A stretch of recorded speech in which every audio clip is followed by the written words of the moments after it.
Alright. Happy Friday. Good evening. What is it, 9 o'clock over here on the West Coast? July 24th. Back with some more doors today, hopefully. More rooms. Last time we took door number 8 with 7 and Clover. And Clover started freaking out about her brother, of course. And I think we stopped as soon as I solved the puzzle, so I didn't do any other story after that. Or we did some story, but once we exited the room, I quit, so we'll see where it goes after that. Hopefully Snake's not dead, but we'll see, we'll see.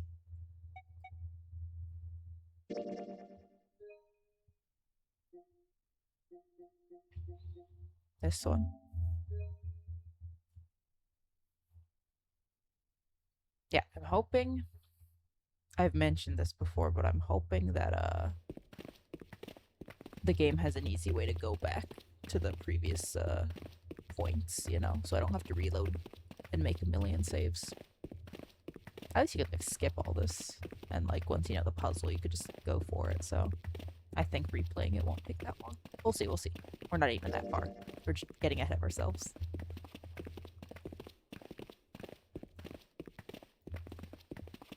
Excellent. Okay. They left the operating room. The hallway took them around several corners and past several doors, but they were all locked. There too, huh? Every door in this place is locked up tight. How about that one? The final door was hidden in a corner of the hall. May as well give it a try. Junpei grabbed the handle. As he made to push it open, a voice stopped him. Oh. There's no period. It's gonna, like, say, but it was. The voice came from behind him and belonged to neither Seven nor Clover. But Snake? Jumpy! Nope. Why are you here? He spun around. He saw someone running towards him from the other end of the hallway. There were 3 people coming towards Junpei and his companions. June? And Santa? And Lotus too? They pulled up short in front of Junpei, breathing hard. Whoa! What the hell is this? What are you doing here? What? But we didn't... Before he could finish, Clover spoke. Hey guys! Could you come take a look at this? She was standing near the end of a small hallway that branched off to the right. The rest of them ran over to her, curious as to what she'd found. Look on the wall here. A handprint. There was something on the wall at the end of the hallway. Nope. A map of the ship's interior? Okay. It says C deck. So it's the map for this floor then? Door 7 and... Door 8. Yep, they both eventually end up at this hallway. Wait. Door 3 is totally... Okay, that's why it splits off there if you go into door 3. There's, like, no connector there. I wonder if you could have just left and freed yourself if you did that one. We'll see. That was my initial choice, but the path was, like, so short that I didn't want to do that one. I wanted to do, like...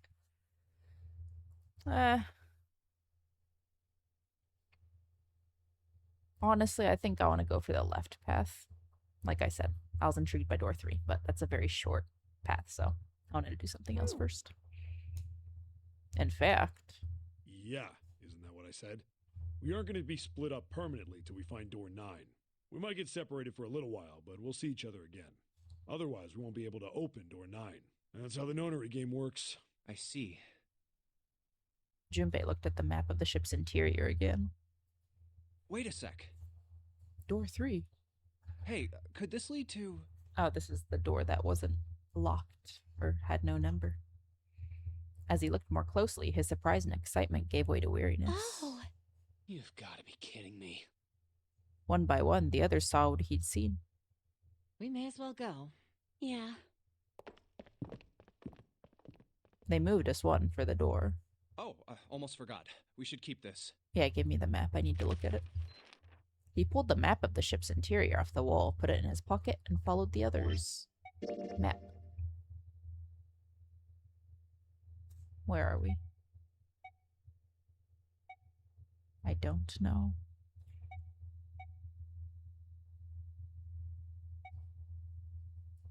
Illegible.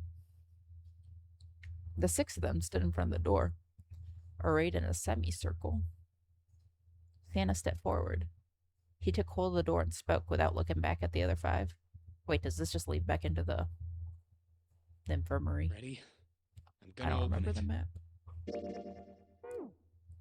Did it give us a better map?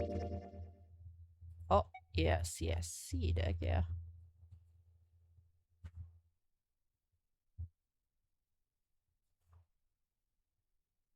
Okay.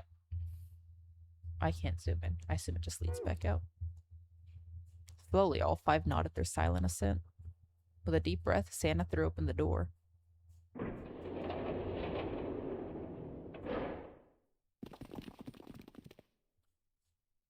They poured through the doorway and into the room. Even without looking around, each one of them knew where they were. I knew it. They were just where the map said they would be. We're back. All right. In the hospital room. I see. I believe I understand what you're saying. Hello, Ace. The 6 of you split into 2 teams and went through doors 7 and 8. You solved the puzzles in the operating room and the laboratory, and then met one another in the hallway after opening your respective locked doors. Okay, I'm stupid. I don't think there was even an option for door 3 when I chose. It was just an option of who to take where. Maybe I could have gone into door 3, actually. I feel like that's where we're going next, though. He looked like anyone might, after only just waking up, but it seemed that his brain was working as well as ever. He had managed to grasp, summarize, and understand each team's report. At any rate, I feel a bit silly for my little show of altruism. I know I said I was sure you'd come back for me. I didn't think it would happen so soon, though. Ace shook his head with a rueful smile. Well, we saw each other again and we ain't dead, so I say that's good enough. 7 smiled. Anyway, I say we get out of this creepy old place. We found the key we need. Oh, we need The key? Ain't that what I just said? I'm talking about the Jupiter key. We found it in the operating room. Right, Junpei? Yeah. Junpei nodded. Oh, the solar system keys. We found a couple more in the laboratory in the kitchen. Here, the Earth key and the Saturn key card. And with that, she pressed them into Junpei's hand. The metal key had the Earth symbol on it, and the key card had the Saturn symbol on it. I might lose it. It's probably better if you hold on to it. That way it won't be my fault if it gets lost. Yeah. On it. Junpei felt slightly less than honored. Now we have 3 keys that we haven't used yet. Yeah. The Jupiter key that we found in the operating room. The Earth key that Lotus just gave me. And the Saturn key card that Lotus said was in the kitchen. She had one of those. Secretly, and she just didn't give it to us until now. Junpei tucked the new keys into his pocket. June spoke up. The Jupiter key is supposed to be for the door at the end of that long, straight hallway, right? Yeah. If the map's right, then it connects to the central staircase. Then, next to the stairs... Wait! They were the first words anyone had heard out of Clover in quite some time. In like 3 minutes. Her face suggested they weren't going to be very happy words. What about door 3? Look, you saw the map, right? Might as well look, It's the though. same as Might as 7 well and check. 8. Just lead us back to the big hospital room. There's no point to seeing what's on the other side of that door. There is a point. At least there is for me. There were tears in her eyes, but she glared at 7 as hard as she could, just the same. Uh-oh, and then this is how you go into the bad ending if you want to go into door 3. That's my guess. It's tempting us a second time. We'll see how I feel. She looked very much like a frightened puppy. There wasn't a man alive who could have resisted those eyes. 7 looked everywhere in the room except at Clover and muttered and coughed apologies under his breath. Yeah, you're right, I'm sorry. Snake might be on the other side of door 3. Clover nodded once. The next person to speak was Ace. Very well. I'll be coming with you then. I've had a nice long rest. I think it's time I was up and about again. So, 7, you'll help me, won't you? Huh? Junpei did the calculations quickly in his head. 4 plus 1 plus 7 equals 12. 1 plus 2 equals 3. Looked like 7 was doing him too. At last, he gave up. Damn. Well, I guess that's how it's gotta be. No. I wanted to stay with 7 as long as possible. No. So I'm going with you, huh? Yes, you are. All right, let's get moving. No. And it was decided that Clover, Ace, and 7 would discover what lay beyond door 3. Well, I don't get the option. Okay, we're heading out. Be careful. Whoa. Didn't think I'd be hearing that from you, Lotus. Don't let it go to your head. I'd be in trouble if the 3 of you bought it. The rest of us can't open the 9 door. Ah, the truth comes out. 7 nodded, as if the answer made much more sense, and pulled the lever on the red.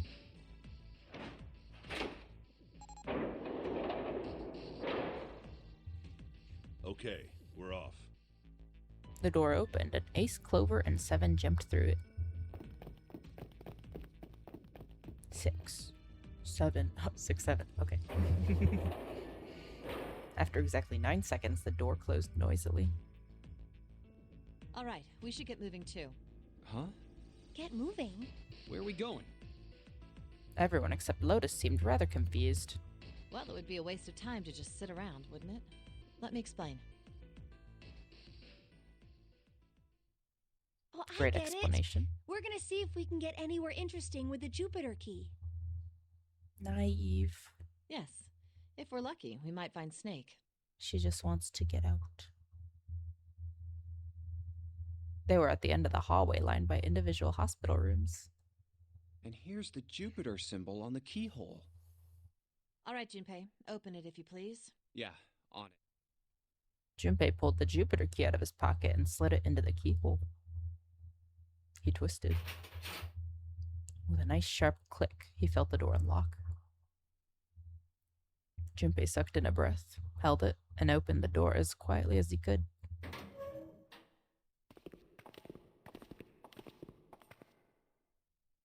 Inside was exactly what he'd expected to see from the map of the ship's interior. They were in a tremendous hall, almost like a ballroom, with a massive central staircase. Great, back to the beginning. You sure this is a good idea? What do you mean? Well, we already searched every inch of this room, didn't we? I'm asking you if there's any reason we came back here.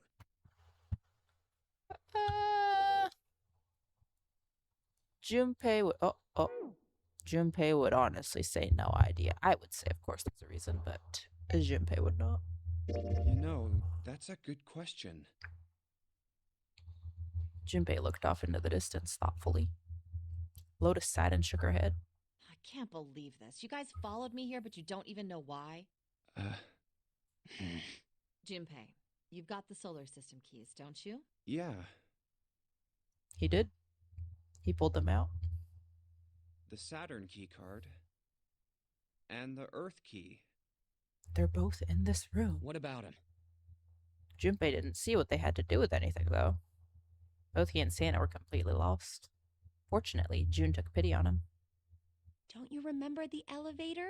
On C deck, where we are now, there was a big elevator behind the stairs, remember? And next to the elevator, there was a card reader with the Saturn symbol on it. And on A deck, on the door to the left, there was a keyhole with the Earth symbol on it. So the 2 keys that Jumpy has? Should let us use the elevator and the door on A deck. Huh. Yes, that's right. June smiled, pleased with herself. So did Santa. All right, I got it. Let's get started then. What do you say we split into 2 teams? 2 teams? Oof. Lotus and I will search the Earth one, so you 2 can search Saturn, No. all right? I guess that's fine. Sounds good. Then you guys should take this key. Those 2 are like the shadiest people to leave alone. I don't think we should do that. Oh well. Junpei handed the Earth key to Santa. Sure. I wouldn't have done that. They decided that their initial search would be brief. We have no idea what's on the other side of these, so don't go too far. Just search for 10 minutes and come back. Plan decided, the two teams split up. What? Split it up? Is split it a word? I don't even know. Junpei and June headed for the elevators. There's a card reader next to the left elevator. Then let's try out the Saturn key card. A light on the upper left corner blinked to life. Great! It looks like it's working now. All right. Now, how do I call the elevator? Are there no buttons? Yeah, of course. There's a single button to the right of the elevator door. Oh, it only has the upside down triangle on I it. feel like she's never used an elevator in her life. What do you Guess mean? there's no up button. Well, we may as well try pushing this one. The door slid shut, and they heard the grinding of the motor as the elevator car moved down.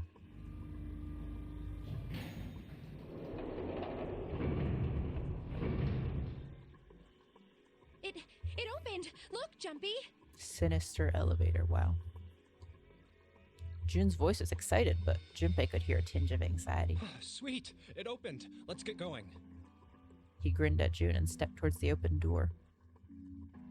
As he was about to step foot in it, he felt a hand on his arm. Wait! What? What if it shuts us in and we need a third person? I'm not really, I just, oh gosh. Junpei was at something of a loss.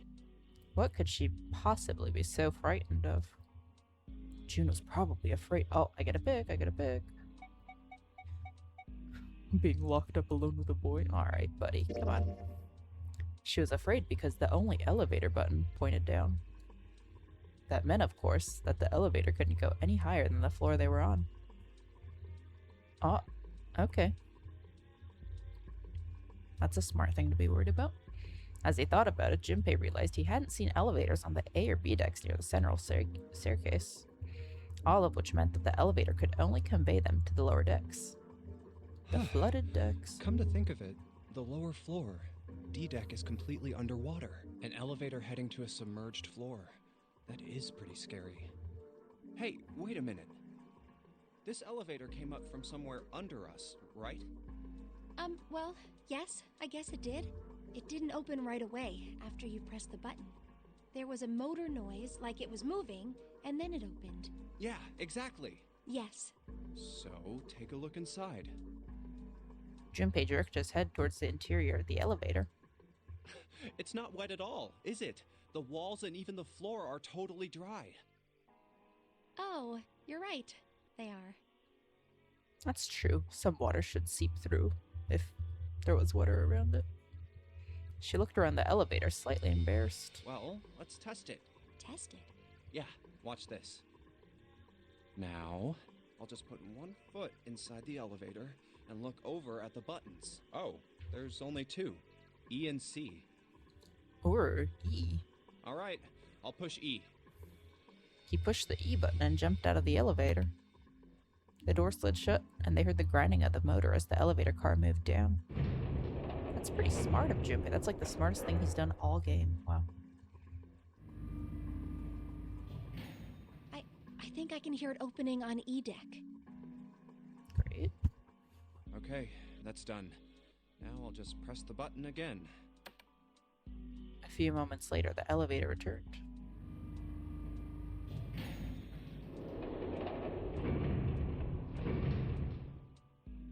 Yep, not a single drop of water to be seen. See? Junpei couldn't resist puffing out his chest just a little bit. June, however, still looked confused. What does that mean? How can E deck be safe if the D deck is full of water? Because the whole thing is controlled. Why do you think, why does she think the flooding stopped? Well, Come on. here's what I think. The elevator shaft and E deck must be watertight and separated from wherever the ship's been punctured.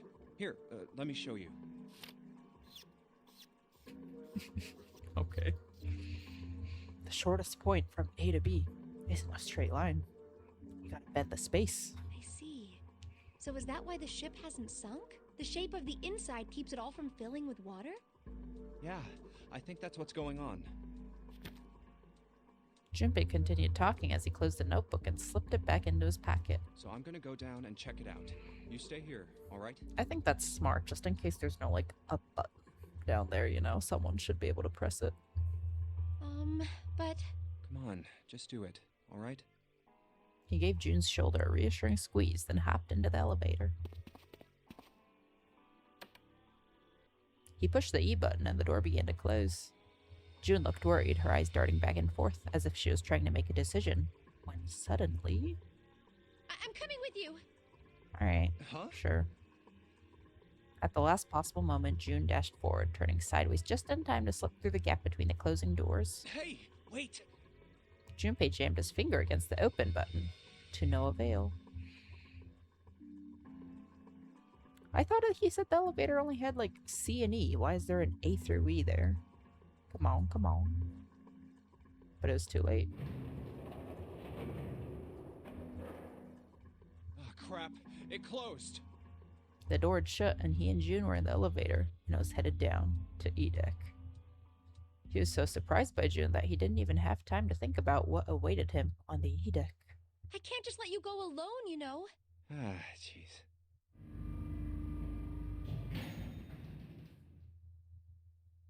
The elevator stopped, and the door slid open. They tentatively stepped out and looked around. It looks normal. No fish going about their fishy business or jellyfish floating lazily through the water. There was, however, a blowfish. Or at least something that looked very much like one. June's cheeks are puffed out and her mouth a tiny, intense frown. Oh, knock it off. It's just like I thought. This part hasn't flooded. Come on, just look around. There's no water here. June looked around nervously then. Exhaled. You're right. It's not flooded at all. See? But there's a whole lot of water. Yeah, right on top of us. What's gonna happen if the ceiling breaks? Stop fretting, girl. Zero's thought about all that. Junpei thought about that for a moment. We'd probably die. Oh no. Don't be so casual about something like that. At any rate, we should probably go back as soon as we can, once we're done looking around down here. Lotus and Santa might already be back. Okay, good idea. Now then. Junpei glanced around the room they'd found themselves in. The first thing he noticed was a set of thick iron bars that looked like June. Even Junpei could probably crawl through that. Come on. They ran the length of the room, separating the left elevator from the right one. Iron bars. Well, we can't go over there. Right. Then maybe... In the corner of the room that housed the elevators, Junpei found an opening. Well, He walked up to it and stuck his head around the corner. Oh, it looks like there's scary. a long straight hallway down this way. I hate long hallways. That was a little bit of a jump scare, honestly. Something's written on the door at the end. Wait, is that... Let's check. Can you not see it from here? I can. Junpei and June set off down the hallway at a brisk clip, somewhere between a run and a jog. Before long, they found themselves in front of the door. On it was a number written in bright red paint. 6. I knew it! This is a numbered door. Wow. Thank you. I wouldn't have figured. And indeed, there was a red bolted to the wall right next to the door. But we can't do anything with only the two of us. We better head back and let everyone know. Yes. Junpei and June turned around and headed back to C deck. Wait, what's this? On their way back, Junpei noticed a map on another Is map. this the map for E-Deck? I should take it with me.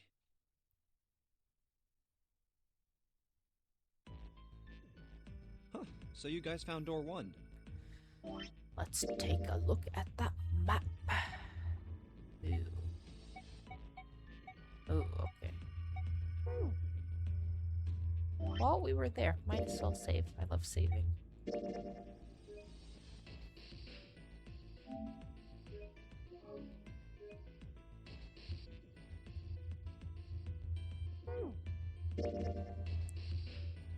Okay, right before the conversion point. Huh. They'd met back up with Santa and Lotus, who had explained what they'd found. Apparently, there was another numbered door on A deck, just like the one on E deck, beyond the door that was the Earth key opened. According to Santa and Lotus, there was a 1 on the door. It means either a Yeah, no, that means only a 10 can make it through. So now we've located 2 new doors, the 6th door and the 1 door. You know, it is interesting that E deck wasn't flooded. Lotus was quiet for a moment, lost in thought. Well, we don't really know if all of E deck is safe. We only checked the area around the elevator. Yeah, even so, it's still very interesting. You said the 6th door was there, right? Yes. Then that means Zero planned all this out, even the sinking. Duh. What do you mean that means? That would have meant some pretty serious remodeling of the ship's interior. It's pretty mind-blowing when you think about it. Yeah. I wonder how long it took. I can't even imagine how much it must have cost. It would have been a ton, that's for sure. While that does go along with what Ace was saying, the most reasonable explanation would be that this was done by some organization with access to a whole lot of cash. Yes, it does make sense. That thought made them all go quiet for a moment.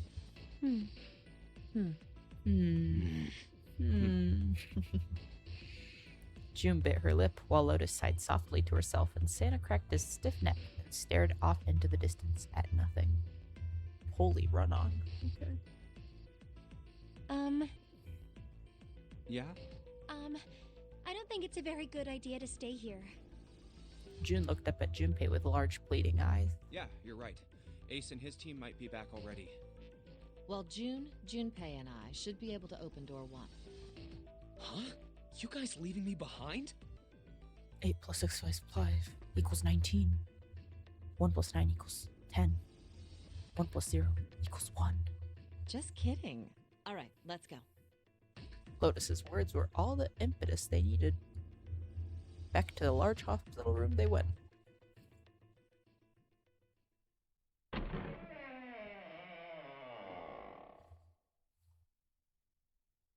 The moment they stepped inside, a tremendous voice echoed across the room. Hey! Where the hell did you guys go? It was 7. 7? Ace was right behind him, and Clover was behind Ace, although she seemed to be hanging back. What's wrong? It looked as though there was something strange about them. 7 had the look of a man who'd seen a ghost. Ace was just as pale, and Clover looked as though she was only moments from passing out entirely. It's gonna be Snake. For a long moment, they simply stood there, looking at one another. Junpei looked around nervously, waiting for someone else to speak. No one did. He looked at 7. What happened? What the hell kind of question is that? 7 was trying very hard to be angry, but something had shaken him. Hard. His shoulders were trembling, and his voice was strained. Snake is... Dead. 7 couldn't finish. He just looked away, his face twisted. Junpei wasn't sure what. Instead, Ace spoke. He took a deep breath, closed his eyes, and spoke. Snake is dead. I wanted to find that out. No. He died, just as the 9th man did. Jump scare music. It was as if the air had suddenly been sucked out of the room. Junpei felt his heartbeat quicken, and he realized he was having trouble breathing. He could feel cold sweat beading on his forehead and neck. June, Santa, and Lotus looked the way he felt. All 3 were frozen in place, their faces white. Oh my god. That's not true, is it? We should make sure. Yeah, right. Yeah, we We should look for ourselves at all the gore, I guess. They nodded to one another and headed for the number 3 door. Wait! Not that way. What? What? Oh, oops. They stopped short and turned to look at 7. He was pointing at the door with no number. I stuck a screwdriver in there to keep the door from closing all the way. It's not locked, so you can go in that way. Where is he? The shower room, on the left side of the hallway. I put a broom in there too to keep the door open. That means we can get in without going through the numbered door, right? Yeah, that's right. I'm digging the music in this section. Very nice, very nice. Then let's go. Their new destination clear, Junpei and his companions headed for the door with no number. Once in the hallway, it was easy to spot the metal door on the left wall. This wasn't open when we passed here before. But now, just as Seven had said, there was a broom stuck between the door and the frame, keeping it open. Well, let's keep going. They looked at it for a moment, then stepped inside. I don't think June should come. I don't know if June came or if she stayed out. I don't remember. Oh, it smells horrible. Insensitive. Lotus wrinkled her nose and covered her mouth in disgust. Even Santa pinched his nose shut. Ugh, yeah, this is pretty awful. I feel like I'm gonna puke. It was just as bad as they said, perhaps worse. A hideous smell filled the air, so thick they could almost taste it. It was sour and smelled of fish, feces, and burnt meat. It worked its way through Junpei's nose and down his throat to pound against the entrance to his stomach. He put his hands over his mouth and struggled to keep what little was in his stomach where it belonged. Where is he? Where's Snake? They didn't have to wonder where the body was. Love and respect. LR. There. There was blood everywhere. Few arms of the splatter reaching towards them as they walked in through the door. All one had to do was follow the many radial arms to their source. The body itself was hidden behind a divider. June, you should stay here. Oh, she is here. But Please, just do me a favor, okay? Alright? He didn't give her a chance to say no. He put his hand on her shoulder, as if to shove her into the ground like a tent pole, turned and walked towards the end of the divider. I'm going in. It felt like it took an eternity for him to get there.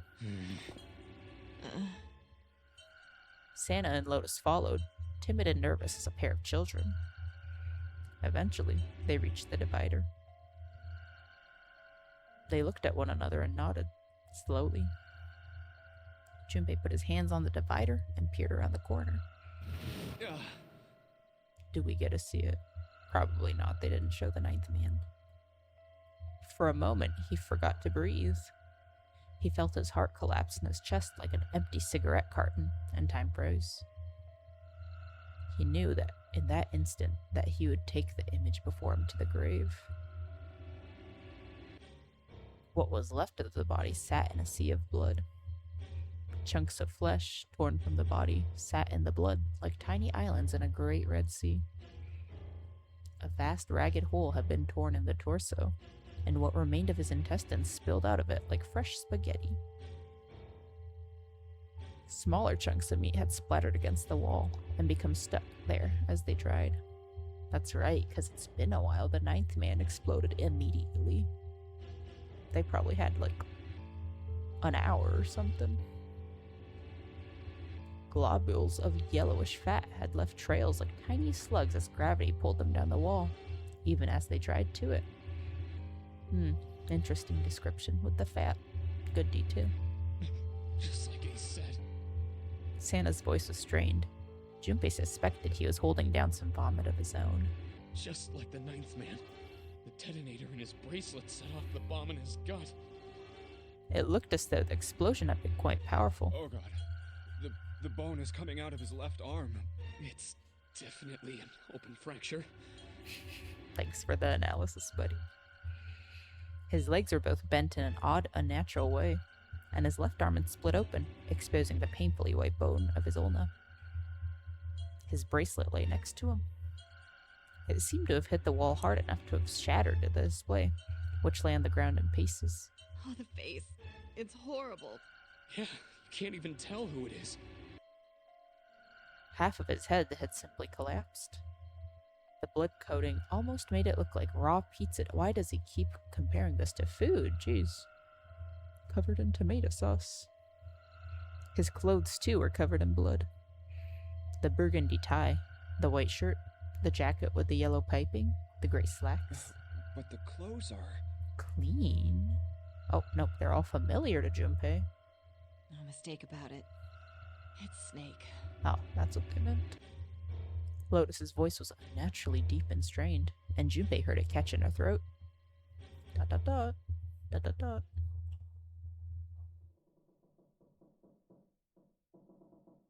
Okay. Snake was smart. I wonder why he did that.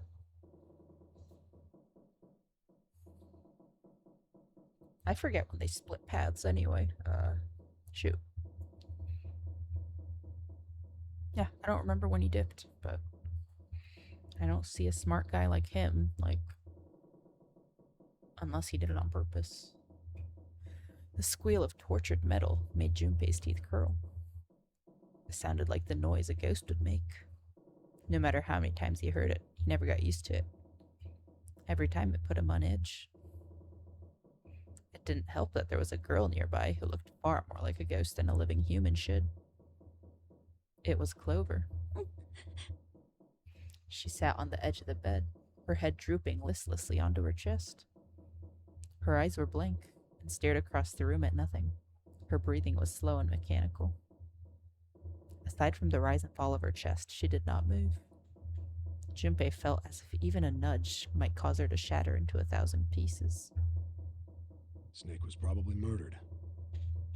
Chances are he was killed the same way the Ninth Man was.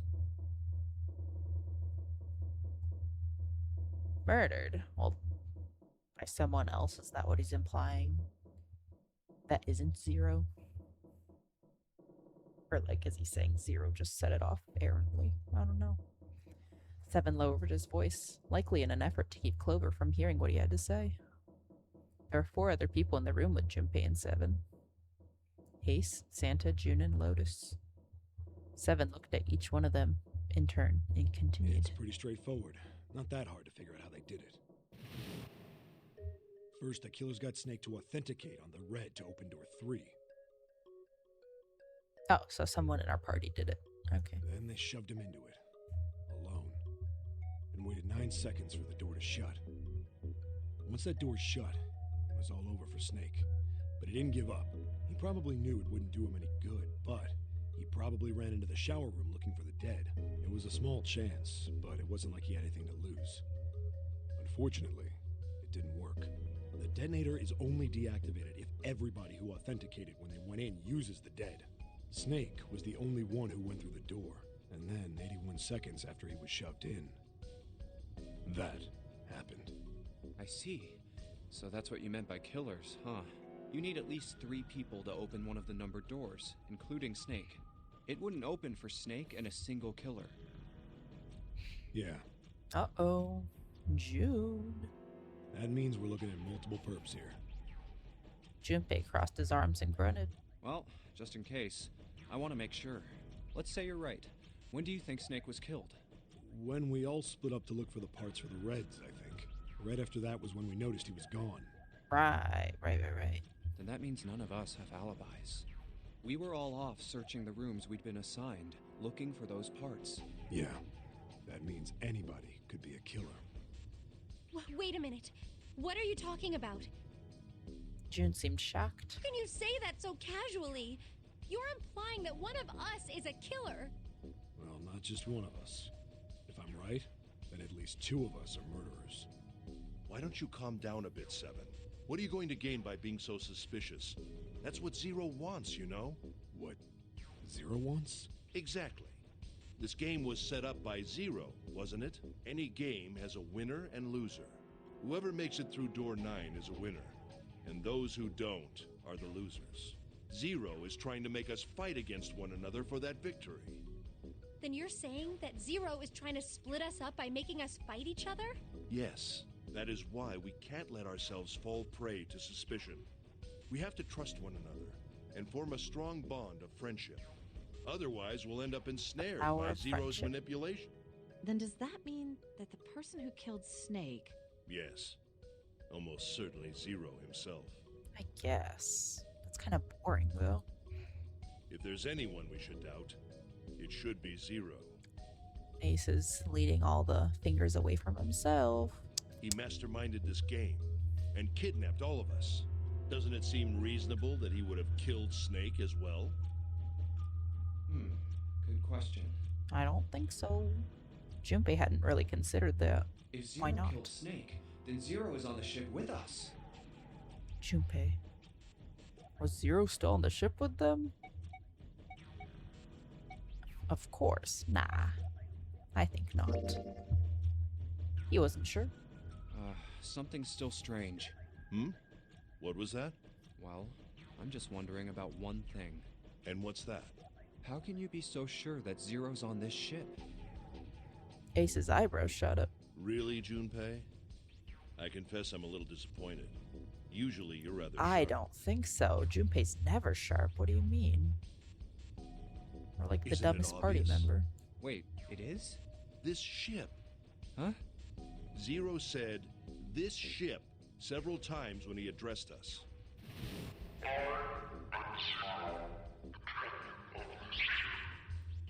I thought he was speaking metaphorically, like this ship, implying the game, you know?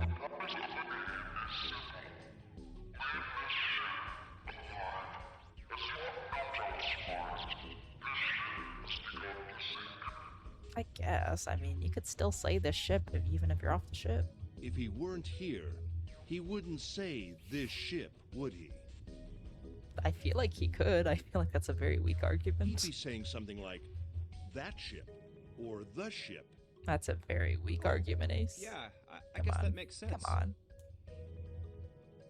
No, it didn't. Ace's explanation did not make perfect sense. Come on. Junpei felt a little foolish that he hadn't seen it himself. Still, he was left with a question, and it was one of no small importance. If Zero's on the ship, where is he? Suddenly, everyone went very quiet. The silence was cold and clammy, and Junpei could feel it crawling across his back and around his throat. Again, he heard the ghosting moaning noise, and moments later, a person who looked more ghost than human appeared. It was Clover. She looked at the floor as she spoke, and her voice was cold monotone. I think Zero is one of us. Yeah. That's a good theory. That's interesting. Da-dum. It's June. Every human body in the room froze. The only sound was the muffled rustling of breath. Eyes darted from face to face. One of those faces was the face of their jailer. But who? Was he one of them? That's possible, but like Junpei would say that's crazy, you know? I would say that's possible, but let's just RP Junpei. That's crazy. Isn't this ship going to sink in a few hours? If Zero was here with us, he'd be putting himself in danger. Why the hell would he do something like that? There's no motive. Clover looked up at Junpei, and her face fell. You don't believe me. No, I do. Her eyes were so pitiful. The moment Junpei met them, he felt his heart tighten. He didn't think what he said was wrong, but perhaps the way he said it had been. He'd been too insensitive. Clover had just lost her brother. His death would have been bad enough, but she'd also seen the blasted wreck of his body. Junpei barely knew him, and the sight had been enough to make him sick. What Clover had felt, he couldn't begin to imagine. In the mental state she must have been in, it was understandable that she would look at those around her with suspicion. She felt everyone was against her. The least Junpei could have done was try to understand what she was feeling. He felt ashamed of what he'd said. Perhaps, he thought, I should apologize. No, I want to apologize. No. But before that apology could begin... Clover, I understand what you're feeling. You don't feel that you can trust any of us. Ace is getting more and more suspicious. Ace had beaten Junpei to the punch. As he spoke to Clover, his face was calm and friendly. But you have to understand, the more we distrust one another, the further we fall into our true foe's trap. Zero was the one who did those horrible things to your brother. Do you want to let yourself be manipulated And by Zero someone who would do could be such one a of horrible us. thing?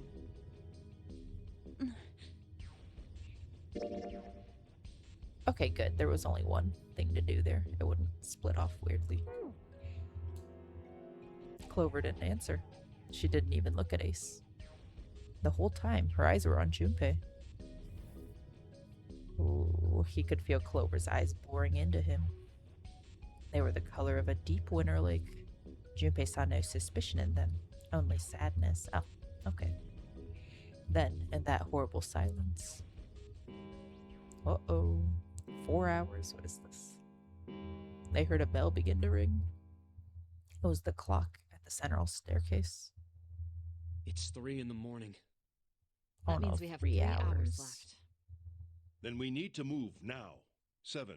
Clover, I know how you feel, but you do understand that right now it's important we trust one another, don't you?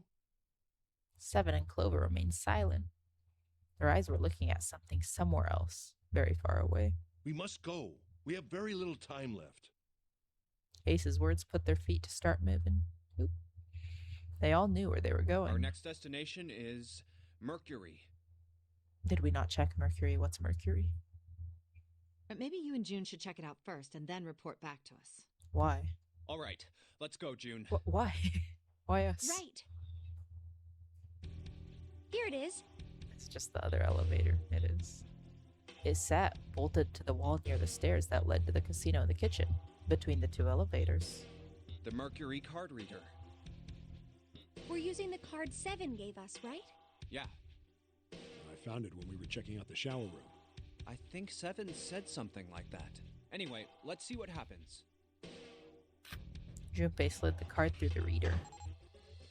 The light on the reader turned green and made a tiny electronic noise.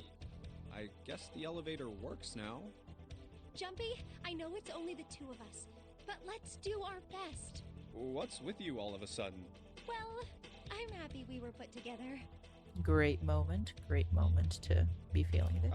You know it's just for searching E-Deck, right? Even so, I'm glad I'm with you. Oh. First, we need to find out if the elevator comes up full of water. Just like we did before.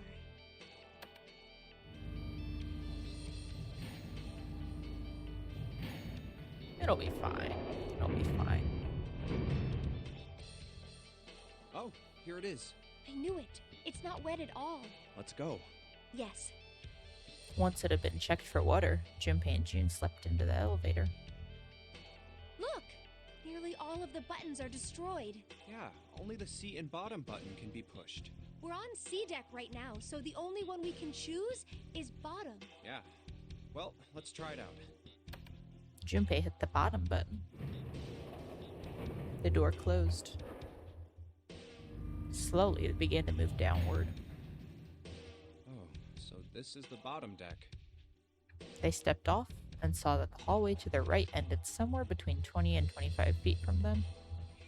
The hallway in front of them was a dead end, but not a regular dead end. Hey, over there. A 2. This is a numbered door. This is the 8th one we found. There were 2 numbered doors on B deck near the central staircase. They were doors 4 and 5.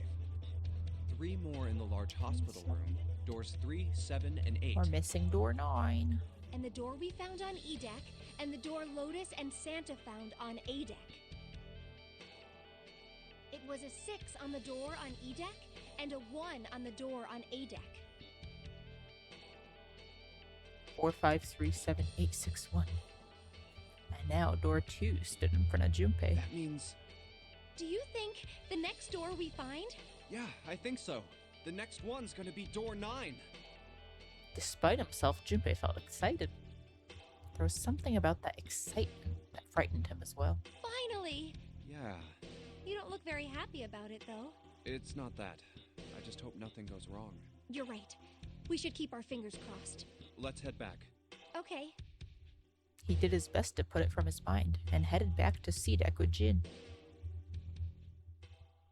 Dot dot dot. 1, 2, 3, 4. All right, 7 pieces. The pieces of paper they'd folded up lay on the ground next to Junpei's legs. Oh. Okay. That's what I figured. Just double checking, but everyone wrote their code name and a door number they want, right? Yes, just like you told us earlier. Can't believe we're voting here. Why did they decide to vote that way? We need to make the whole thing fair, blah-de-blah. This is a complicated plan, you know. Hurry it up, Mr. I have a brilliant idea. They decided it wasn't fair to simply ask everyone at once. That allowed people to force others to go through certain doors. Yeah, quiet in the peanut gallery. And I have a plan. It wasn't a plan he wanted anyone catching wind of, however, so he did his best to act calm as he began to open and read the pieces of paper. Alright, let's open these up. The first one says, Ace requests door 1. Yes, I do. Would you like me to explain why? No, we don't have we time. don't have time for that. Oh, Sorry. same Let's keep wavelength. going. Thank you. He opened the second one. Next is Santa. He wants door 6. Yeah, that's what I wrote. Junpei continued with the third, fourth, and fifth pieces of paper. Clover wants 1, Lotus wants 2, and 7 also wants 2. Wait a minute. There is no way I'm going anywhere with the Elephant Man. No, there'd be no point to the voting if we let people change their choices because of stuff like that. But Just give it up, Lotus. It's not like I want to hang out with some exhibitionist grandma. I am not an exhibitionist. I'm wearing clothes. Barely. So, last I checked, that's not a crime. How old's she supposed to be? Like the JRPG ripe old age of like 30? Or like what? What does grandma imply? Maybe. But what about common decency? Nobody wants to have to look at a chick who looks like a half-naked raisin. Oh, I'm gonna kill you! Maybe a grape. I don't see a raisin. Oh my god. Oh my goodness. Lotus's hair flared out like the mane of an angry lion, and she Oh, roared not with a good. voice that shook the walls. Let go! Let go of me! I'm killing him! With some difficulty, Ace managed to restrain her. Junpei, read the rest. Right. Junpei tore his eyes away and looked down at the sixth piece of paper. He opened it. June wants door 6. Yes, I don't really have a reason. I just felt like it. 'Cause you're number 6. All the papers, save Junpei's, had been read. He did some quick maths in his head. So this was everyone's vote. He did some quick saving in his head. Let's take a save, huh? Okay, new save for that one. New save for that one.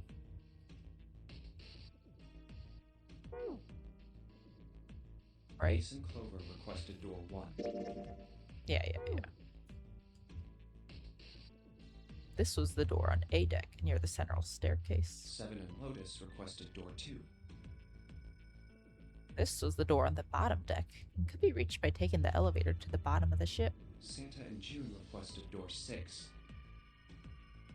This was the door on E deck and could be reached by taking the elevator near the central staircase down. Then the door I should choose is... And then the rest of the people have to be able to combine to like make a number because 2 people can't go through. What is this? 7 and 8 is 15, 20. So then I could also go through door 2. What is that? 3 and 9 is... Oh, 3 and 6. It's 9 plus 5. 14. I don't think I can go through that one. Oh well. Took him less than a second to run the numbers. He opened the 7th piece of paper and spoke.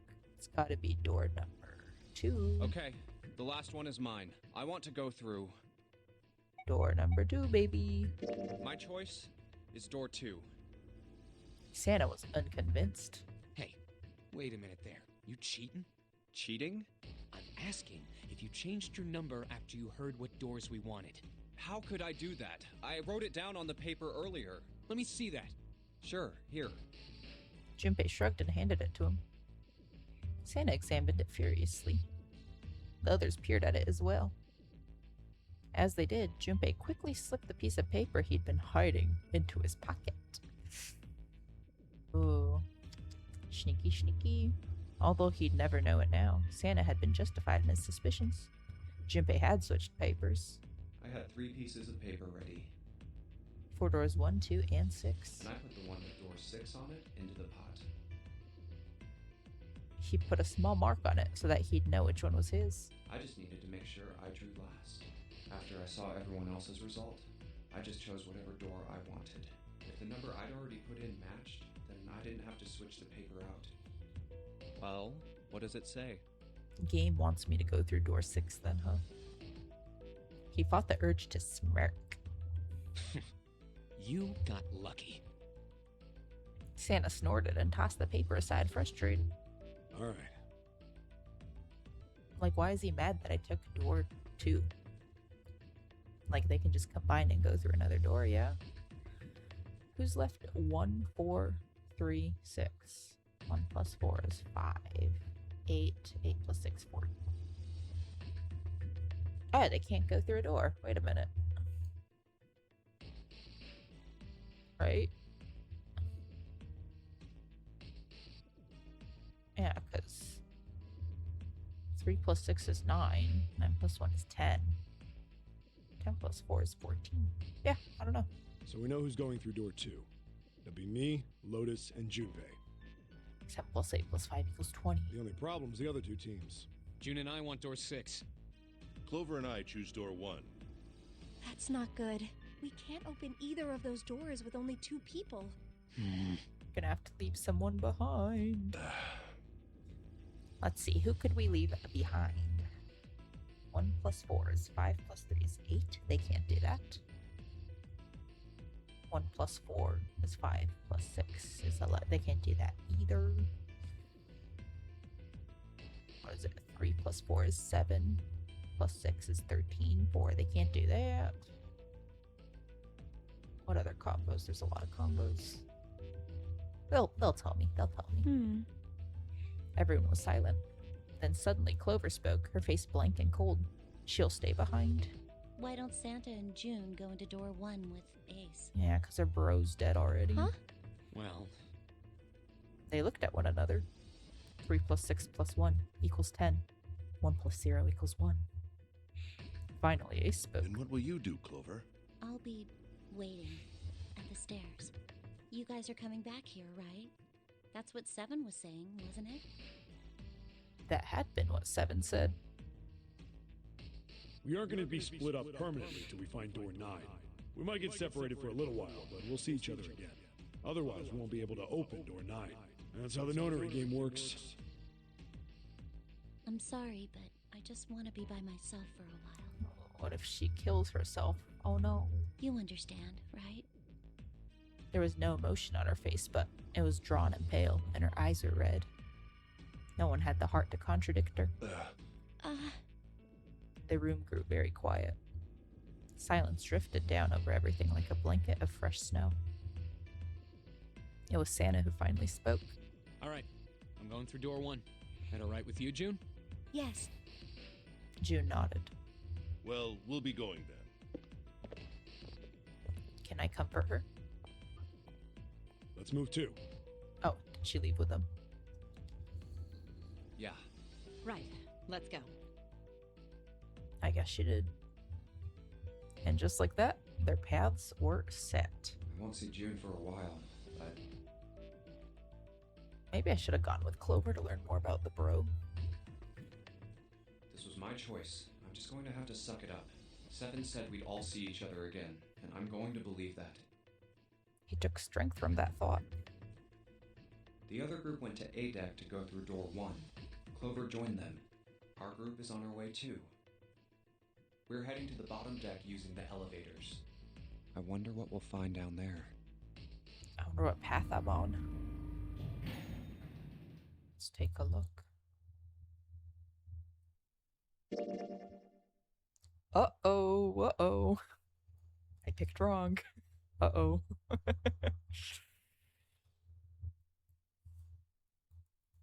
Oh well. Oh well. Let's take a save.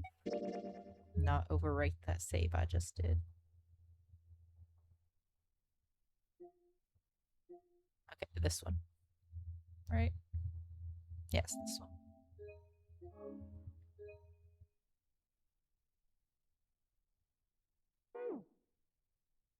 They stepped off the elevator and headed for door 2. We ready? Yeah, anytime. I'll go first. One by one, they put their palms on the recognition device, and 3 asterisks blinked to life on its screen.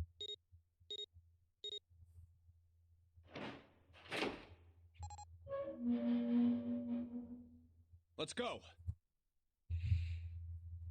The door opened, and they leapt inside. Where the hell is it this time? I don't see it! Oh, there it is! It's right there! Fortunately, it took them only moments to find the dead. It'd been placed just inside the room, right next to the numbered door. They gathered around it and quickly scanned each of their bracelets.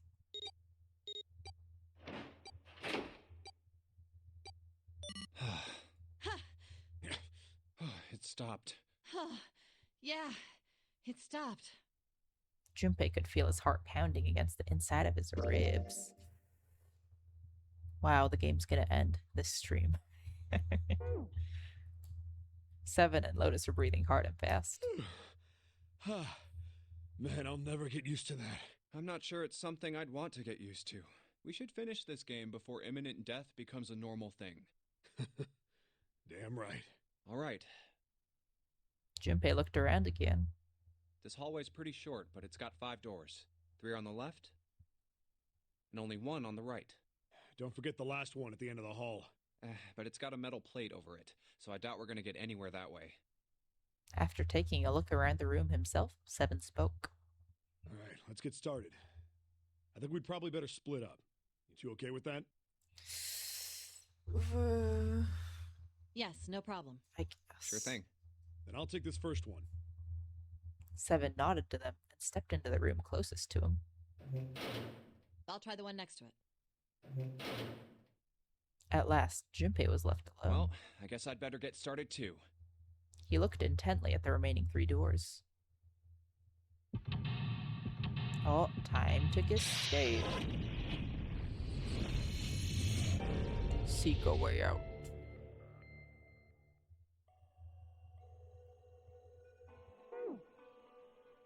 Okay, let's see. They went to these doors. I don't think I can. Oh. I guess I can. Okay. There's a dirty blanket on the bed. I cannot peel it back. Man, this is a mess. It's not even a bed anymore. Can't say I'd want to sleep there. Oh, so he is in here. Okay. Oh wait, can I check under the bed? No. Okay.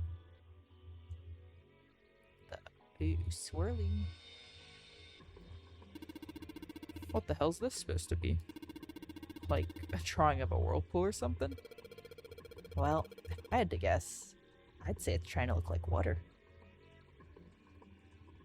There's a drawing on the mirror that kind of looks like a spring. Let's turn on the water. Oh, what's that? It's a little tile in the drain. Doesn't look like we're gonna be able to pull it out of there. Might have to use our heads on this one. Alright, let's figure this thing out. No water. Looks like the water doesn't work. Doesn't matter how much 7 turns that thing. No water's coming out. Has the water been shut off from somewhere else? It sure has. Okay. Let's go here. A partition. Maybe it's for privacy. Yeah. Let's go in though. Toilet. Toilet roll. A toilet paper tube, huh? Looks like something's gonna be in there. Or not. I thought the key could be in there. I seriously doubt I'm gonna be needing this for anything. Well, I took it anyway. This part's thinner than the rest. In fact, really doesn't look like it's part of the rest of this thing. This rod feels loose. Maybe if I give it a couple turns. Here we go. Oh. Excellent, excellent. Hey, a screwdriver shaft. It's missing a handle, though. Even if we run into a screw it fits, we're gonna have a hard time of it without a handle. Well, if we can find a handle, maybe then it'll do us some good. Great, great, great. A Phillips head screwdriver.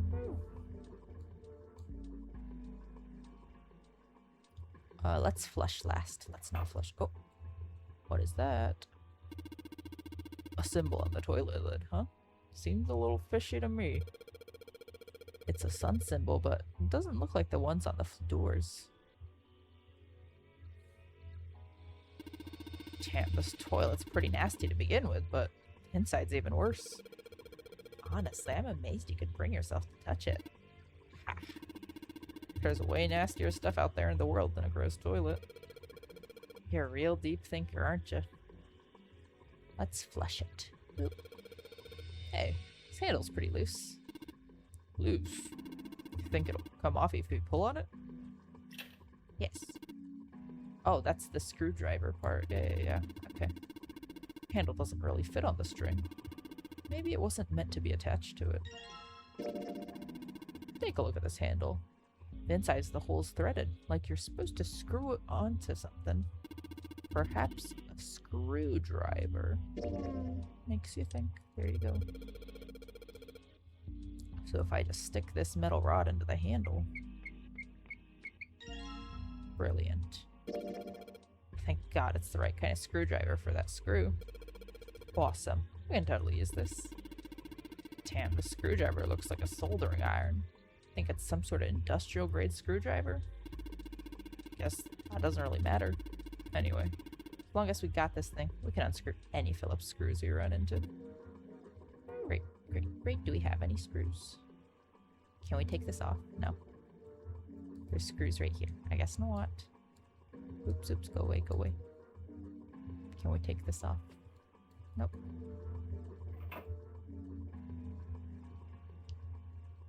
Nope. Can we wedge this out of here? Nope. Okay. Well, oh my god, desk. Didn't even see. Oops. Chair's pretty old. If Seven sat on it, it'd probably break. Enough with the Seven's fat jokes, guys. Come on. Nothing at all.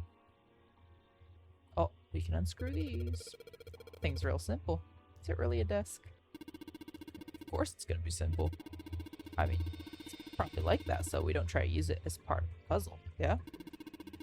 You probably use a desk to write letters to your family or something, but this is a boat. I'll bet the only thing they used this for was eating off of. Let's unscrew it. There's screws. Ooh. Oh, do I have to press the drawer? Probably. What the hell? It's not opening. I wonder what the screws on top of the desk could mean. I wonder. Why is it not? Oh, I have to. Oh, I have it equipped. Okay, buddy. Sweet. Got the screws off. Now we can open the drawer. God dang it. There's nothing in here. Maybe the drawer's what we need. The drawer. Alright, let's yank the thing out. Wow, a drawer. There's a bump on the back. Wonder what it's for. Maybe there's a hole somewhere, and these bumps line up with it and trigger a hidden switch or something. Hey, we've seen weird stuff. Doesn't seem that far-fetched. Yeah, okay. I think that's it for this room. I guess room number 2. This is probably where Lotus is, yeah? A towel. Well, it looks like a towel. I have to wonder if the design means anything, though. Maybe you should consider what the design might be. Perhaps that'll give us a hint. Me, I guess. That bed looks cold. Pretty sure you'd freeze to death in the winter. No kidding. If I tried to sleep here, my skin would dry out in no time. Well, why do they keep, ragging on her? Jeez. My, Junpei. Aren't you lucky? It seems you'll die before you have a chance to grow old and hideous. I'm sorry. You're right. Dry skin's a woman's worst enemy. Alright, buddy. Come on now. Let's take a look. Paper is pretty old. Ew. How the hell can you touch that? It's horrible. Well, it's not like I've really got a choice, do I? It's like I want to. Open the toilet, boy. A moon. A moon? What a filthy, disgusting moon. Yeah, it's pretty filthy, but it's a precious hint. Let's remember it, yeah? I refuse to touch this. I refuse. What the hell's wrong with you? I don't want to touch it, ever. Well, you got 3 hours to touch it. It's just hanging. Well, for pulling the string, must be a toilet that flushes. Flush it. Flush it. Flush it. Okay, I guess not. This looks like the towel. You think that means anything? On the towel looks like water's flowing from the river to the spring. Do you think that means we need to make the water flow from here? I guess. Let's see. What does our towel look like? I suppose. Okay. So these sinks, they're on opposite sides of the wall, right? No, it's not just the sinks. Everything's opposite. Like a mirror image. So, that's normal if you're using the same water pipes, right? Turn on the water, please. Oh, there's no knob. I didn't see it. If we can find a knob or something that'll work as one, then we should be able to get the water to come out of this thing. So my guess is we take the drawer and we put water from this faucet into the other faucet. Oh, another desk. It's literally right there. Oh my goodness. Easy. This looks like a chair for prisoners. It's rusty, but I don't think it's going to be a lot of help. Isn't that obvious? Look, I don't want to touch anything unless I have to. Lotus is not having this. Does she really not want to be in this room that bad? She has some jail time experience. Uh-oh. Let's take the screw. There's nothing in the drawer. Yeah. Something's not right, though. Gee, I wonder what it could be, huh? The handle on the drawer doesn't really fit, you know? Just looks messy. Why don't you take it out? Oh, I take the entire drawer out. Well, unscrew that. There's literally a screwdriver thing right there. So, there's a mirror on the other side of this drawer. Interesting. It's kind of an odd shape, and it looks like someone attached the handle with a screw after the fact. Can I... Oh, do I have to combine it? Yes, okay. Boop. If I use the screwdriver on the screw on the center of the handle, maybe... Yeah, use your brain. Well, that came off easily enough. Looks like a faucet handle. Yep, seemed a little weird to put it on a wooden drawer like this. I'm sure they made it look odd on purpose. With a shape like that, there's only one place it could go. I feel like I should do the other rooms before I do this. Well, let's just screw this on at least before I forget. Sweet. The handle I got off the drawer fits onto the faucet perfectly. Now I can turn the water on. It's not going to turn on. Oh my god, it is. Junpei, what are you doing? It's pretty obvious, isn't it? I'm running the water. I can see that. I'm asking you why you're just letting it run like that. Think about it, Lotus. This faucet didn't have a knob when we found it, right? What do you mean? Just watch. Anytime now. Hey, water's filling up. Doesn't that just mean the pipes are clogged? Whoops. Let's turn it off for now. So, did anything change? The water stopped flowing. Thank you, Mr. Obvious. Ugh, Junpei, I'm leaving this one to you, alright? Let us... Where is... Desk drawer? Can I do that? Nope. Okay. Can I do the other desk drawer? Nope. Can I use the towel? Nope. Okay. That's it. I let the water in the pour in the sink with the river symbol over it, and it filled up. So what happened over at the spring mirror? Oh, thank you for the hint game. Okay, okay. Ooh, shall I check now or shall I check the other ones? I guess I'll check this one. I'm already here. Alright, take the tile. So, we've got this tile. And it's got these red, blue, and gray lines. What the heck does this stuff mean? Hell if I know. Ooh, that's a puzzle thing that I wish it was easier to spin this. Okay, on its axis. Not. No. Oh, not on its axis, on its. I wish it was easier to spin the face. Okay, whatever. Hup. Okay. Junpei put the wet tile into his pocket. He was about to turn away when there was a noise behind him. What the? What the hell? Oh, you need to take a shit? Oh my goodness, the toilets are all clogged. Come on now.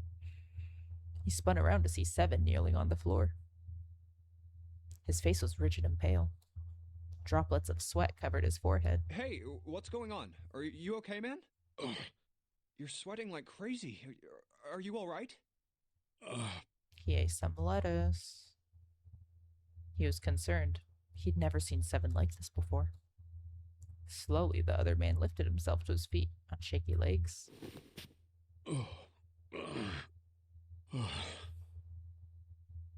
Yeah, I'm fine. Just got a little dizzy, that's all. His face was pale and his breathing was heavy. Sweat was pouring off his face and staining his shirt. That's definitely more than just a little dizzy. Are you sure? You don't look so good. Seven didn't answer. Half of his face was twisted, as if distorted by extreme pain, and his eyes were glazed. Finally, he spoke. What am I doing here? His amnesia came back. Huh? His words made no sense. What are you talking about? We opened the number 2 door and walked in here. Don't tell me you forgot. No, that's not what I mean. He shook his head several times, as if trying to clear something from it. It ain't much, but I think some of my memories came back. I think I've been here before. Oh, no. Huh? I said I've been in this room before. You were here? When? Why? Aoi. Light. Nona. Light. Oh, no. Suddenly, Seven was mumbling to himself. They were words Junpei didn't understand. Seven's hoarse voice trailed off, and Junpei couldn't make out what he'd said. What the hell was that? Seven's brow furrowed furiously, and he ground his teeth back and forth. It's right there. I feel like I'm this close to remembering everything, but I just can't. Seven stopped, frustrated. He pulled his hat off and ran a hand through his hair. Then, suddenly, he looked up, his eyes wide. That's right, an experiment. There was some kind of experiment going on this ship. An experiment? What sort of experiment? Making bombs small enough to put inside people. Yes. They were trying to control people. Control people. Or something like that. What the hell are you talking about? So Zero takes over someone's body and tries to kill people. Yes. Junpei didn't know what to make of Seven's story. Instead, he simply stared as Seven continued. Aoi, Light, and Nona. Those were their names. Well, some of them. The kids that were in the experiment, I mean. I think there were 4 or 5 more, but I don't remember all their names. Yeah, that's right. That's why I'm here. Seven began to mumble to himself and wondered aimlessly about the room. He looked confused. So far as Junpei could tell, the man was simply rambling, and there were odd twitches to his movements. Experiment.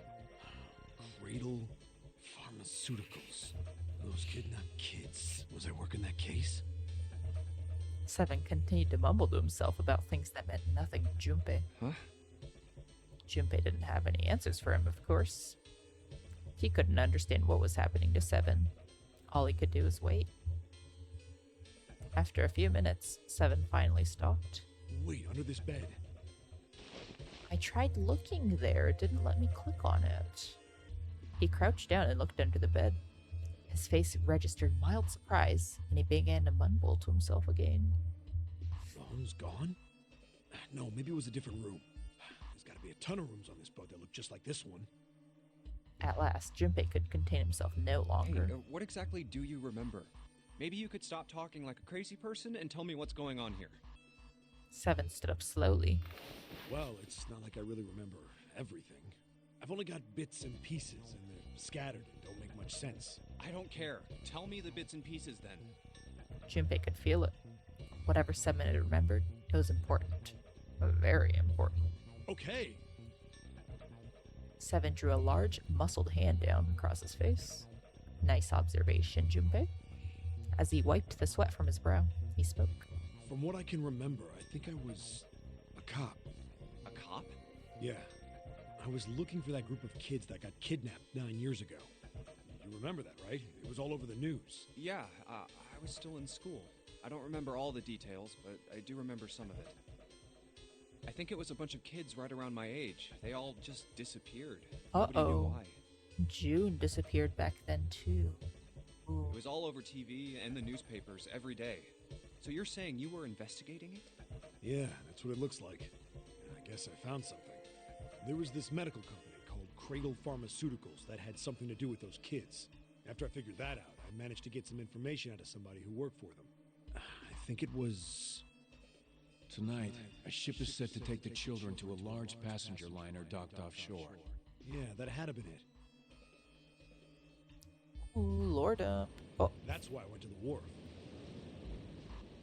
I like this. This is like the first screen we've had. What are these things called? These little animated drawn scenes. In the shadows, I searched the harbor until I found the ship I was talking about. Aside from the 0 one, at least. There was a bunch of movement near it. Men in black suits, many of them were carrying large bags. Bags. There was something about the way they moved as they were carried. No doubt about it. There were human beings in those bags. Uh-oh, off to the secret I moved island. before I realized it. I came out of hiding with my gun already in my hand. Don't move. I felt metal touch the back of my head. Drop the gun. He kept digging the cold metal thing into my skull. There was nothing I could do. Did what he said and laid my gun on the ground. Then suddenly, there was a sharp pain in my neck. A needle. A drug? That was my last thought. My face hit cold concrete. I was out like a light after that. Okay. That's the first full backstory we've gotten of anyone, really. Nice. I woke up on a hard floor. Damn it. Shit, my head hurts. Where am I? A small, shabby bed, a dirty sink, a toilet with no privacy. I'd seen it countless times as a cop. I'm in a cell, huh? Facing the toilet was a door set into the wall. I was still pretty woozy, but I made my way over to it. I pushed and pulled on it, but... it won't open. Not like I expected much else. Would be dumb enough to put me in a cell and leave it unlocked. Threw myself against the door a few times, but it wouldn't budge. I knew it. I gave up and made my way back to the bed and sat down. Dot, dot, dot. I sat there for a very, very long time. Who knows how long. Then, I heard a faint voice. Or he's heard other people try to escape before. Oh no. And then door number 9 doesn't do anything. Uh-oh. The voice was far away. I couldn't understand what it was saying. But I could hear one. It was pretty high. Probably a little kid. Huh? No, it was several. I hear 5 or 6, maybe more. Perhaps 6. Maybe Where? 7. Where are they coming from? I pressed my ear to the wall and tried to listen through it. No, that's not it.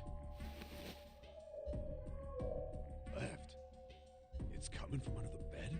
I hauled on the metal frame and flipped the thing over. And there it was. The bed had hidden an air vent under it. The hole in the wall was covered by a metal grate. I dropped flat on the floor and peered through the grate. I couldn't see shit, but I knew it in my gut. This was where those voices were coming from. Hold up.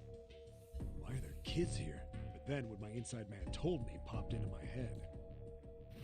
Tonight, a ship is set to take the children to a large passenger liner docked offshore. Whoa, whoa, whoa. Am I on that ship? It didn't matter. All I knew was I had to get to those kids. I checked out the metal grate. Could I fit? I stuck my fingers in and grabbed it. And then... He threw out his back. Yeah.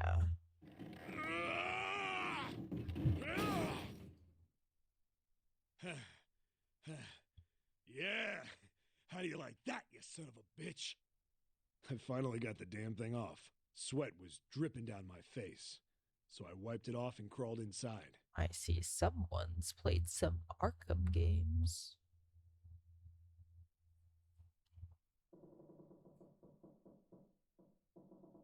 That's about all I can remember, huh? Junpei waited for Senbin to resume his story.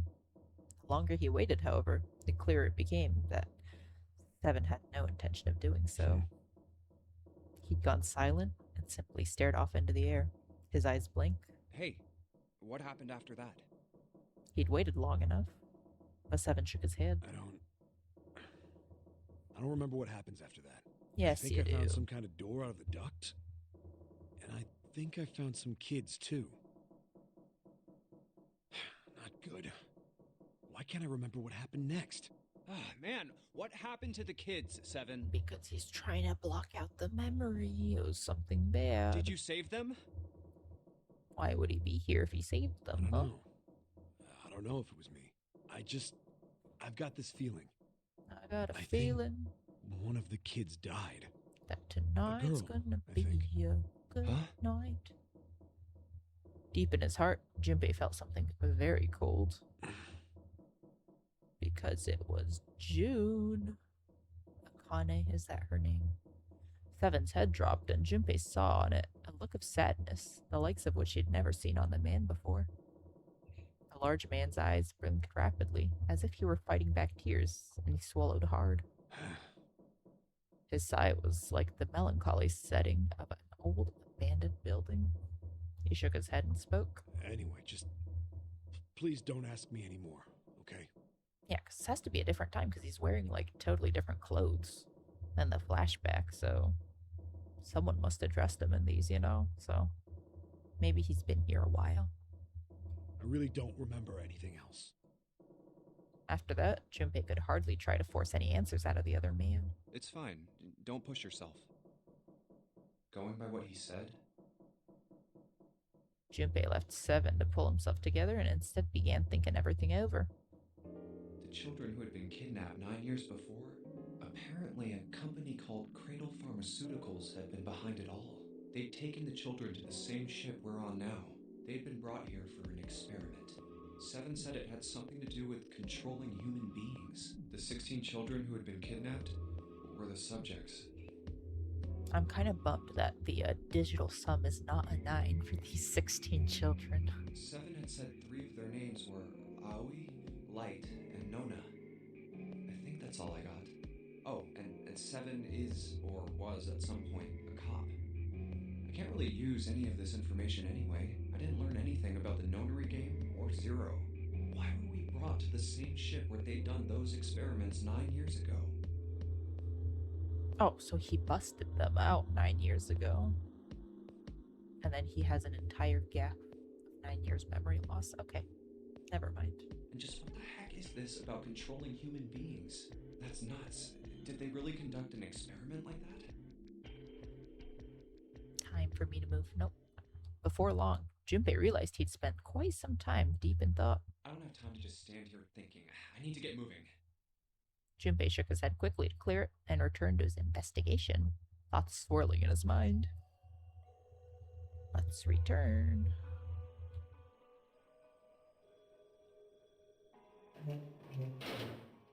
Yeah, let's go to this door first. Over here. Yeah. Wonk, wonk, wonk. Let's peel this back. It's a blanket. Not really a great one, but, you know. The light's barely enough to see by. I feel like I'm gonna see a ghost here or something. Anything under the bed? Nar. This thing. I can barely see a mirror from the light coming through the ceiling. Sure would be nice if that mirror was a little lower down. Looks like it's the same height as the mirror on the right. Wonder if that means anything. In the other room, the river and the spring went together to solve the puzzle. Does that mean there might be a similar puzzle with this mirror? Well, nothing else here, apart from the mirror. Maybe I just need to pair something with this mirror. A sink, but no light shining on it. It's hard to be sure because it's so dark in here, but I don't think there's anything going on with the sink. Faucet's too hard to turn. Just let me turn it, buddy. Is it the drawer without the handle? Do I need to do that? Oh yeah, could probably use this mirror to reflect the light. Now I just gotta figure out where to reflect it. Maybe if I go somewhere that's a little easier to shine light on. Can I go in here though? Nothing special about the toilet paper. Don't really think I need to bother shining light on it, I guess. When I shine light on the mirror in the back. 6, 7, no, it's 4, 7. Is that a number? So if I shine my light on this mirror, and I get to see some numbers, I can see a 4 on the left and a 7 on the right. 4 and 7.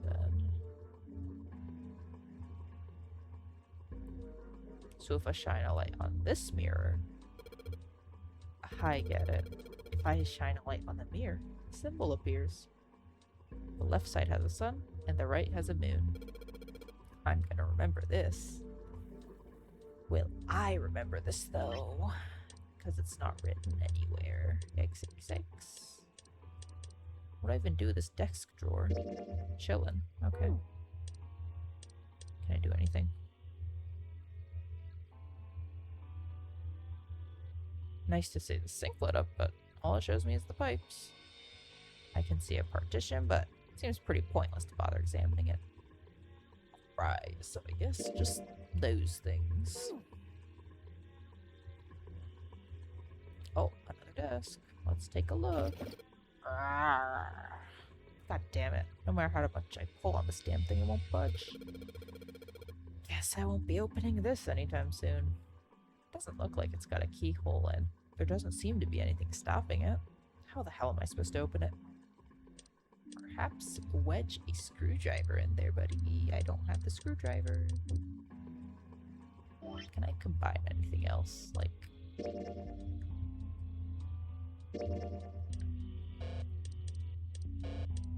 Nope. Alright, I wanted to try. 4, 7, and moon, whatever. Emergence. The tiles were found, and the tiles here are the same size. When I touched the tiles on the door, I felt something weird. Huh? I can move these tiles. That means maybe if you swap the tiles we got with the tiles on the wall, something will happen. I suppose now we just need to figure out what the strange designs on these tiles mean. At any rate, we should look for all the tiles that are the same size. You're right. Let's meet back here after we've done a thorough search. Alright, this one. There's a door in the back. Wonder where it goes. I thought of that. I tried a couple things, but yeah, same result. Guess 7 wasn't bound to do anything. Ah well.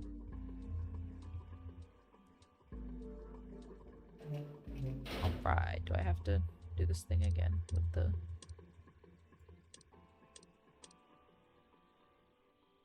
Four, 7, yes. Sun, moon. Okay. 4, 7, sun, moon. Sure.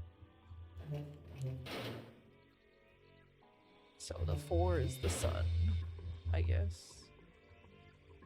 Whatever that means. What do I do with this? Oh. It's like the sun symbol we saw in the dark room. Yeah, that's right. There was some kind of number hint there, too. You think maybe the number was how many times we took a piss? No. It's gotta be how many times we flushed.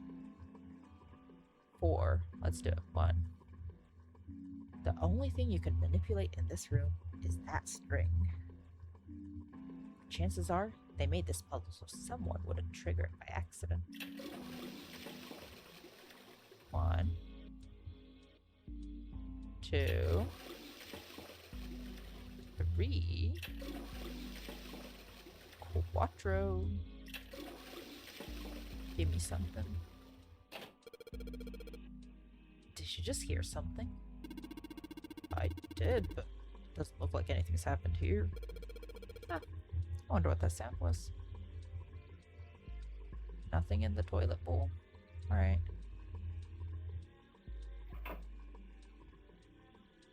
Perhaps in the next door room. Probably not.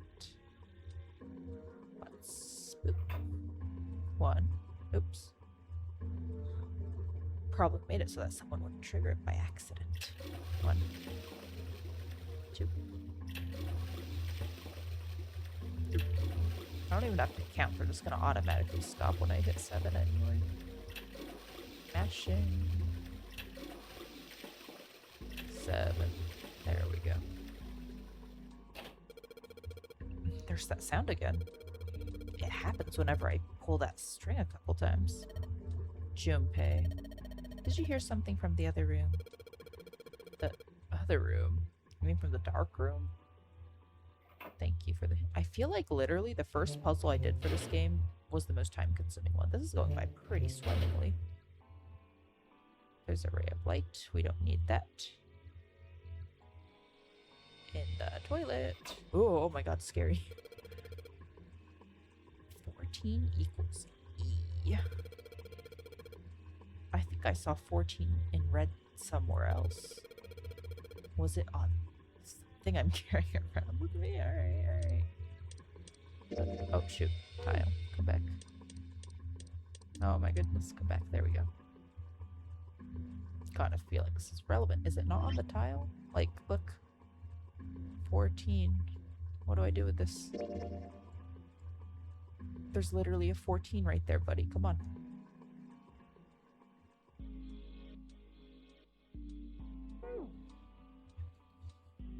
I can just barely make up the string of this toilet, but I can take a hold of it. Damn it. Kind of pisses me off that I can see it, but I can't touch it. Doesn't want me. Oh, took a couple tries, but I've got you, string. Yes, now I can pull on it. Huh? Doesn't matter how many times I pull it. There's no flush. I kind of feel like an idiot. I wasted a bunch of time because I was determined to flush a toilet. Come on, game. Dirty toilet.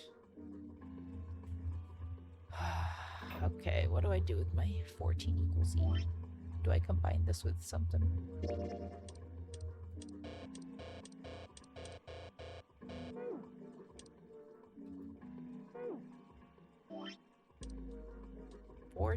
Equals... I don't know how to get an E out of this. I don't think that's what it wants me to do anyway. The black parts are kind of an E.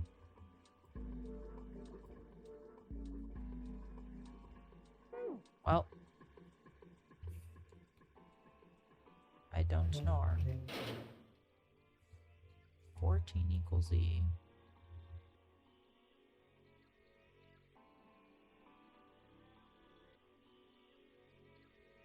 Looks like we should use the tiles here, but there's still rooms that haven't been... What rooms? Literally, what rooms have we not checked, buddy? What?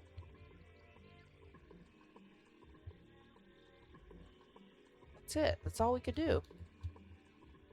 What do you mean? I go back? Alright. Let's go back to this desk, I guess.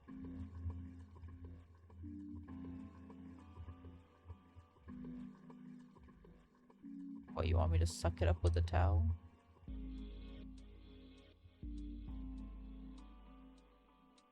No. No. The drawing on the mirror looks like part of the design on the towel.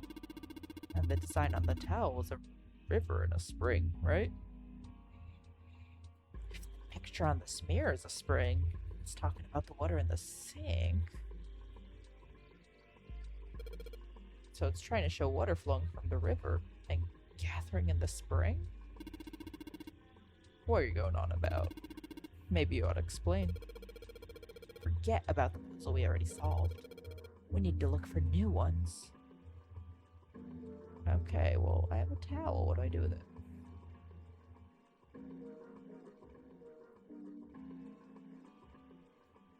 Dunk it in. Nope. Pretty old school toilet. Guess that makes sense, though. This ship seems pretty old. Alright, game. Alright, game. I'm sorry for calling you easier than the first puzzle. Okay, okay.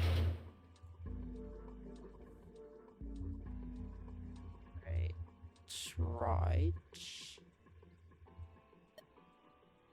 Partition. Right. It's not like you're gonna use it, Lotus. At least the guards wouldn't want you drop a loaf. Heck, it's better than being totally exposed, right? Drop in a loaf. I like that. I like that. Okay. There's no way you could hide a puzzle in something that small. Yeah, I know. Still. Still seems like they might, huh? What's that? Looks like there's, huh? Looks like there's something in there. Damn, no dice. Doesn't matter what angle I get it from. Are you sure? Why can you not just feel around, buddy? Come on.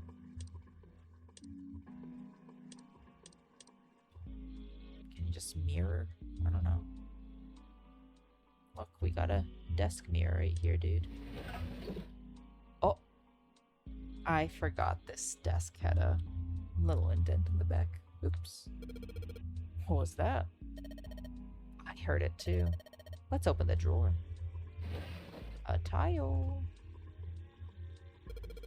There's a tile in here. I guess that's what made that noise, huh? I see. The drawers weren't the same size. That's why the tile didn't get knocked down by the other drawer.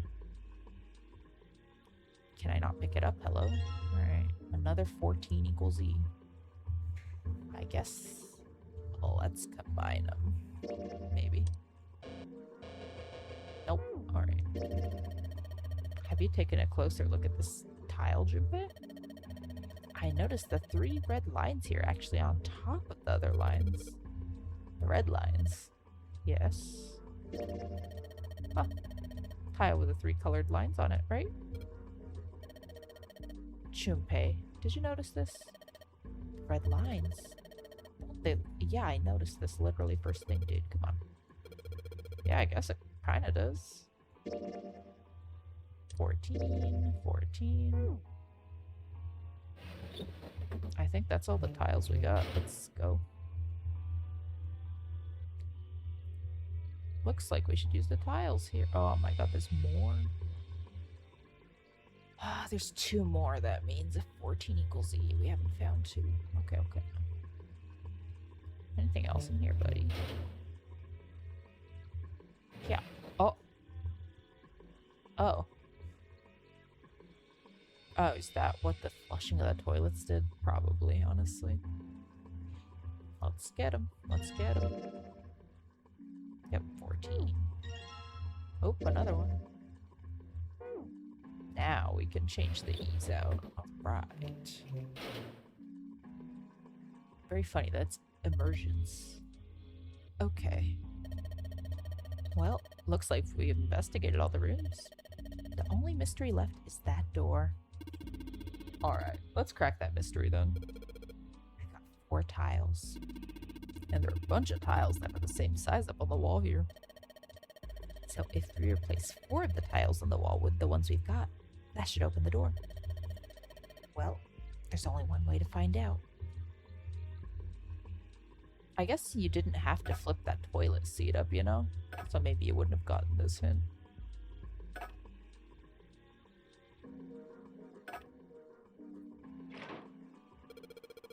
Hey, did you just hear something unlock? Does that mean we got it, right? Yes, it looks like we did. The 14 hidden on the tile. If you convert that to hexadecimal, it's an E. Why do you know that? Basically, the E's in immersions are the 14s from the tiles. So if we replace it, it gives up the answer. Do you really care why it worked? But just get out of here. Let's just get a save going, buddy. This one.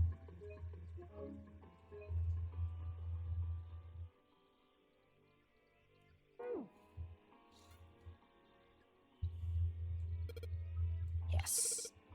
Let's go. Oh. Oh, okay. Hooray. They passed through the open door and headed to the next room. Junpei jogged down the short staircase and looked around.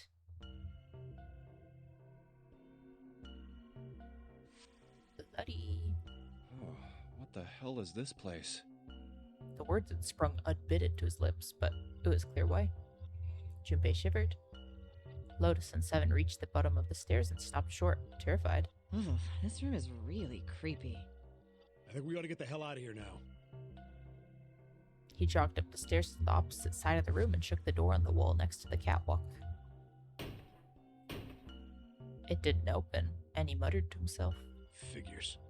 It's locked, isn't it? Yep. Don't know why I thought this wouldn't be any different. So, what is this room for, anyway? Junpei looked around the room again. Well, there's a chair in the center of the room. Oh, looks uncomfortable to say the least. I'd rather not sit in it if I can avoid it. The back of it was covered with electrodes connected to a nest of wires. Looks like it's placed over some kind of glass panel. That's the mind control they were talking about. Too dark to look through it, though. There's millions of dead bodies down there. No, it's probably just the water. Junpei turned to look at the right side of the room. There was a table covered with a piece of cloth. This isn't dried blood on the tablecloth, is it? It's the paint that they used to paint the doors with, buddy. On top of the table were a number of metal instruments. Junpei didn't know what they were for, and he had a feeling he didn't want to find out. Oh, what the hell is this? What are these tools for? That's not something I even want to think about. Junpei shook his head in an attempt to clear it, and tried to focus on something else. No doubt about it. This room's dangerous. Let's make our search quick so we can solve the puzzle and get the hell out of here. Come on. Oh. Going right into it. Alright.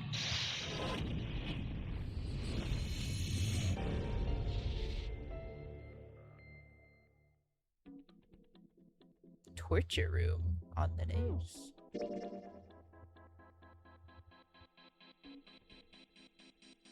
Escape novel. Escape novel end is what that's gonna do. Alright, we're just gonna finish this route tonight, it looks like. Oops. Not my intention to pick this.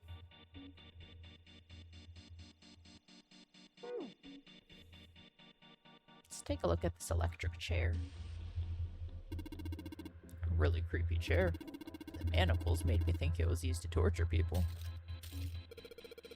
Well, we can't open these manacles without a key. Some sort of weird symbol on them. What are the symbols? What kind of symbol?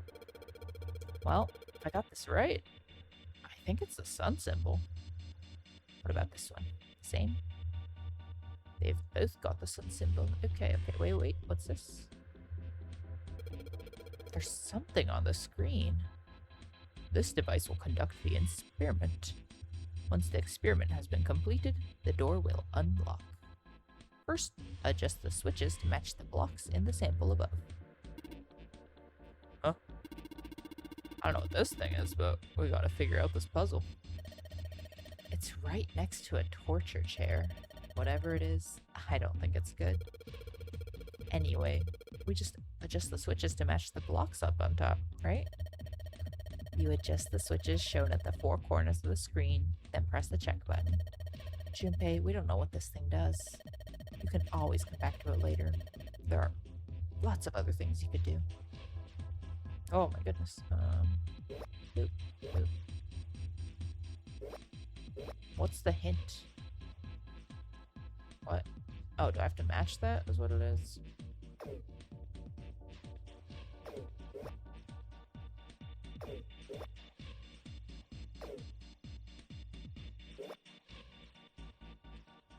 Well, that's literally it, okay. Whenever you turn on one of these switches, more blocks show up on the screen. So I think you gotta figure out which buttons you have to press in order to get the screen to match the diagram. Yeah, but it's hard to figure out what button does what. If you want to see how many blocks each switch adds, just turn on one. Did I not do this? Did I not do this? Hello? Did it not save?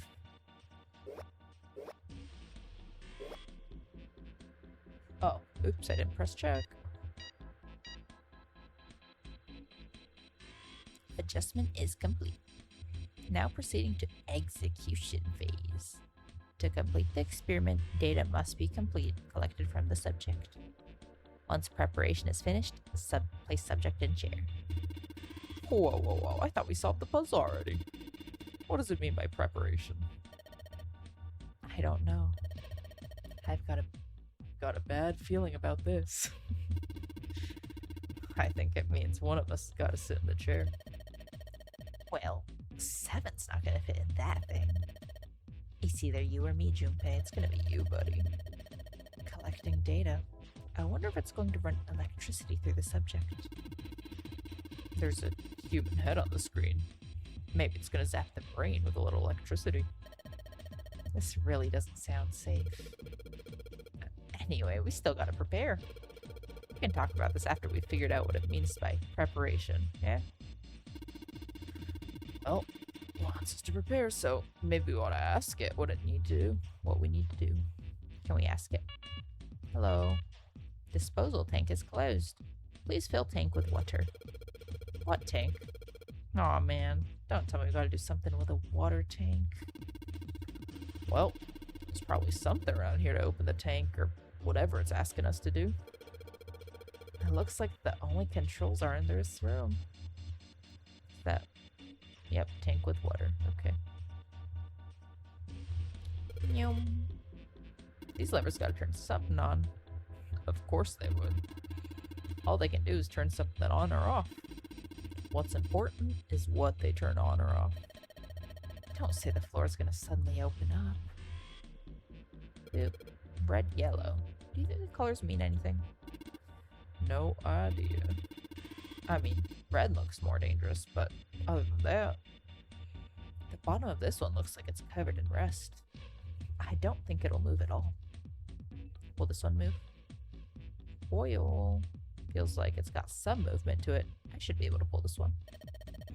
Alright, let's pull the lever. Is that water? What the hell? What's going on? Will you calm down? That's just water going somewhere. It sounds like it's underneath us. That means the floor. Oh, Junpei, look. Oh, damn, I can see through the glass now. There are a bunch of buttons. Wonder if they'll do anything. Down you go. Back you come. I guess these buttons switch something on or off when you push them. Boop. All these dials are pointing in different directions. Maybe something will happen if we turn them. Shoot. They're all rusted. I guess turning them doesn't really do anything. The needle on the gauge is at 0. Doesn't look like it's gonna move. What are these things? Nothing? Oh. There are a ton of knobs here. Doesn't seem like any of them do anything, though. Do you think it's broken? Okay. What's underneath? EDBF. Is that a shark? What a poor shark. Oh, that's so sad. Why? It's like Dr. Evil having a little pet sharky. There are a couple of letters on the color of blood written on the shark's belly. It's dead. Looks like the letters are E, D, B, and F. Whatever these are for has to be in this room somewhere. Can I not touch these little shackles? No. Catwalk goes across half the room. I think it's made like that so you can get around without stranding on the floor. Can I not go up? Nope. There are a number of ominous-looking tools and instruments here. Let's see. We've got an odds, an adzy, I mean, process of elimination. I can probably guess which one that is. Let's take a look, though. Adzy. It's probably an odds.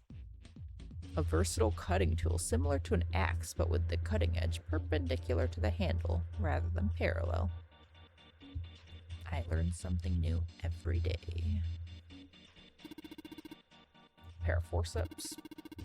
And those other things are too old and broken. I have no idea what they are. Hey, doesn't this wrench look way too new to be here with all this other stuff? Yes, it does. Didn't notice it before you mentioned it, but it's not rusty at all. Wrenchy. Brand new wrenchy. No, get off, dude. I don't want to think about that. You've already seen plenty of things that are a lot more cruel than that. You're unexpectedly sensitive. Come on, let's not talk about the stuff that doesn't matter, alright? We just need to find somewhere where we can use this thing.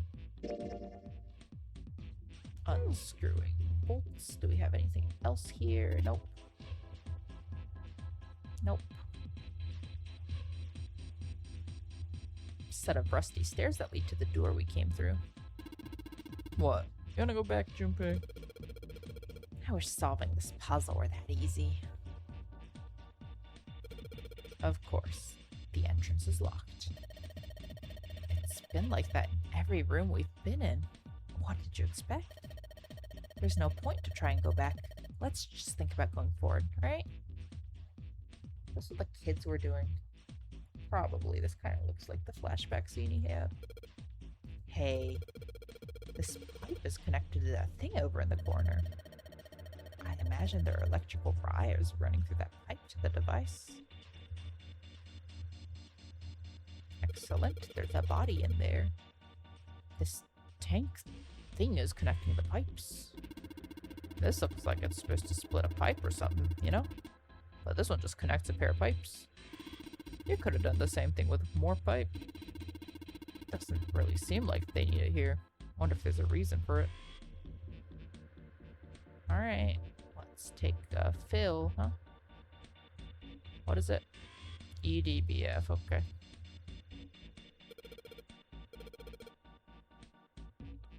EDBF. Oh. There's a strange noise coming from the chair. Looks like it's been turned on. I guess the puzzle here was that the power had to be sent in a specific way. Okay. Then I guess it just tells me to fill up the tank, yeah? Oh. Oh no, the tank was the shark thing. Error. The restraining device is locked, but empty. The subject has not been properly placed. Unlock the restraining device and reseat subject. Well, the restraining device has to be the chair. Well then, I guess we just need to unlock the chair. Alright, unlock the chair. Go. Locked in place, sun symbol. What do I even do with them? Technically, the sun is like 4.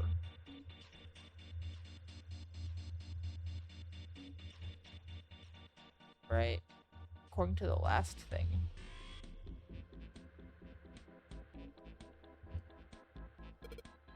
Well, guess I might as well try. Let's give it a shot. no dice. This thing ain't going anywhere. Oh, give me that. You just ain't man enough. Sure, pal. You give it a shot. Let's just see how much more of a man you are. Er, er. Hey, you're going to break it. Oof, man, that thing ain't going anywhere.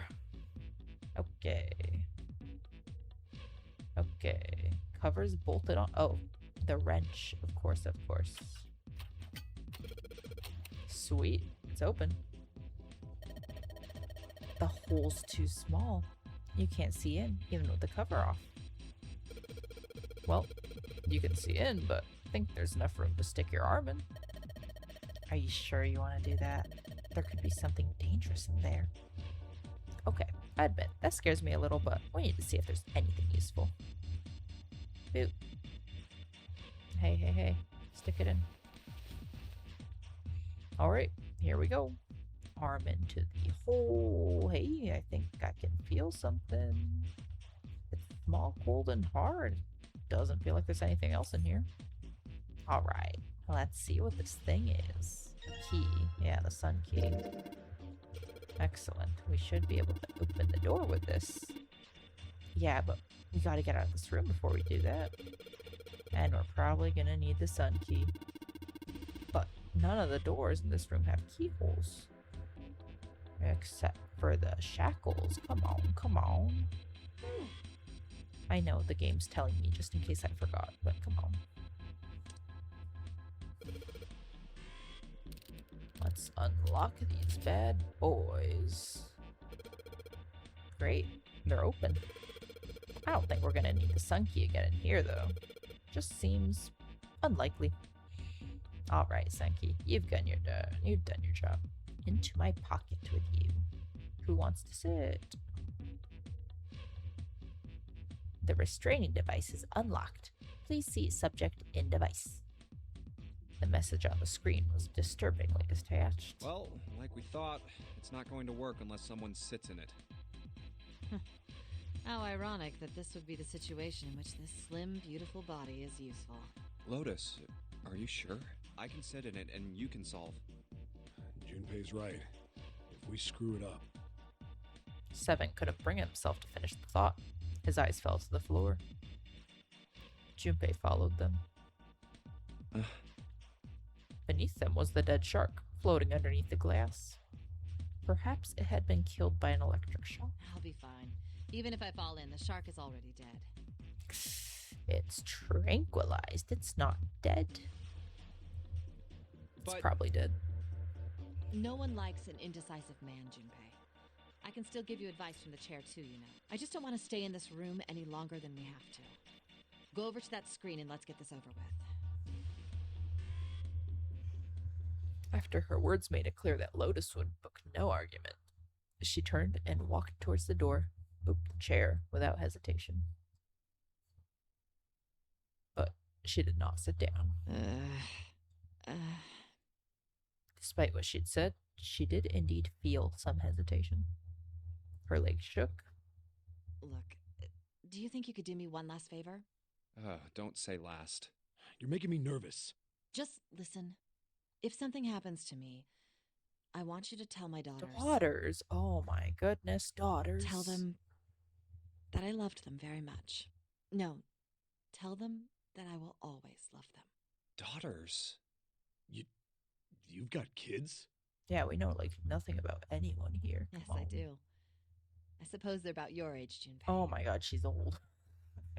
She's not that old, but she's older than I thought. She's got to be like in her 40s. Not old, but...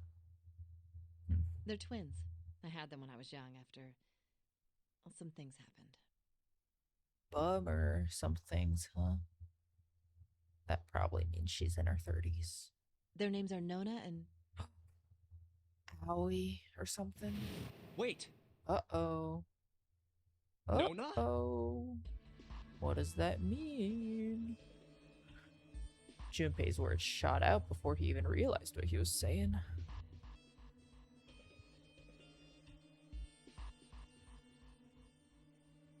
Yeah, if they disappeared 9 years ago. Huh. He remembered the story Seven had told him. Aoi, Light, and Nona. Those were their names. Well, some of them. The kids that were in the experiment. But what the hell? What's wrong with you? Lotus took a step back from Junpei. Oh. Seven looked just as shocked as Junpei. He blinked his eyes rapidly, as if he weren't sure he was completely awake. No way. It couldn't. Lotus, is your last name Kashiwabara? Lotus's eyes went wide. How do you know that? Are you serious? What the hell is this? There's no way you're that kid's mom. That kid? Wait, what do you mean that kid? Why are you acting like you've met her? Seven's brows furrowed. I have. What? Yeah, I met one of your kids. 9 years ago When? or something, no? 9 years ago. Yeah. Where? On this ship. Why were you...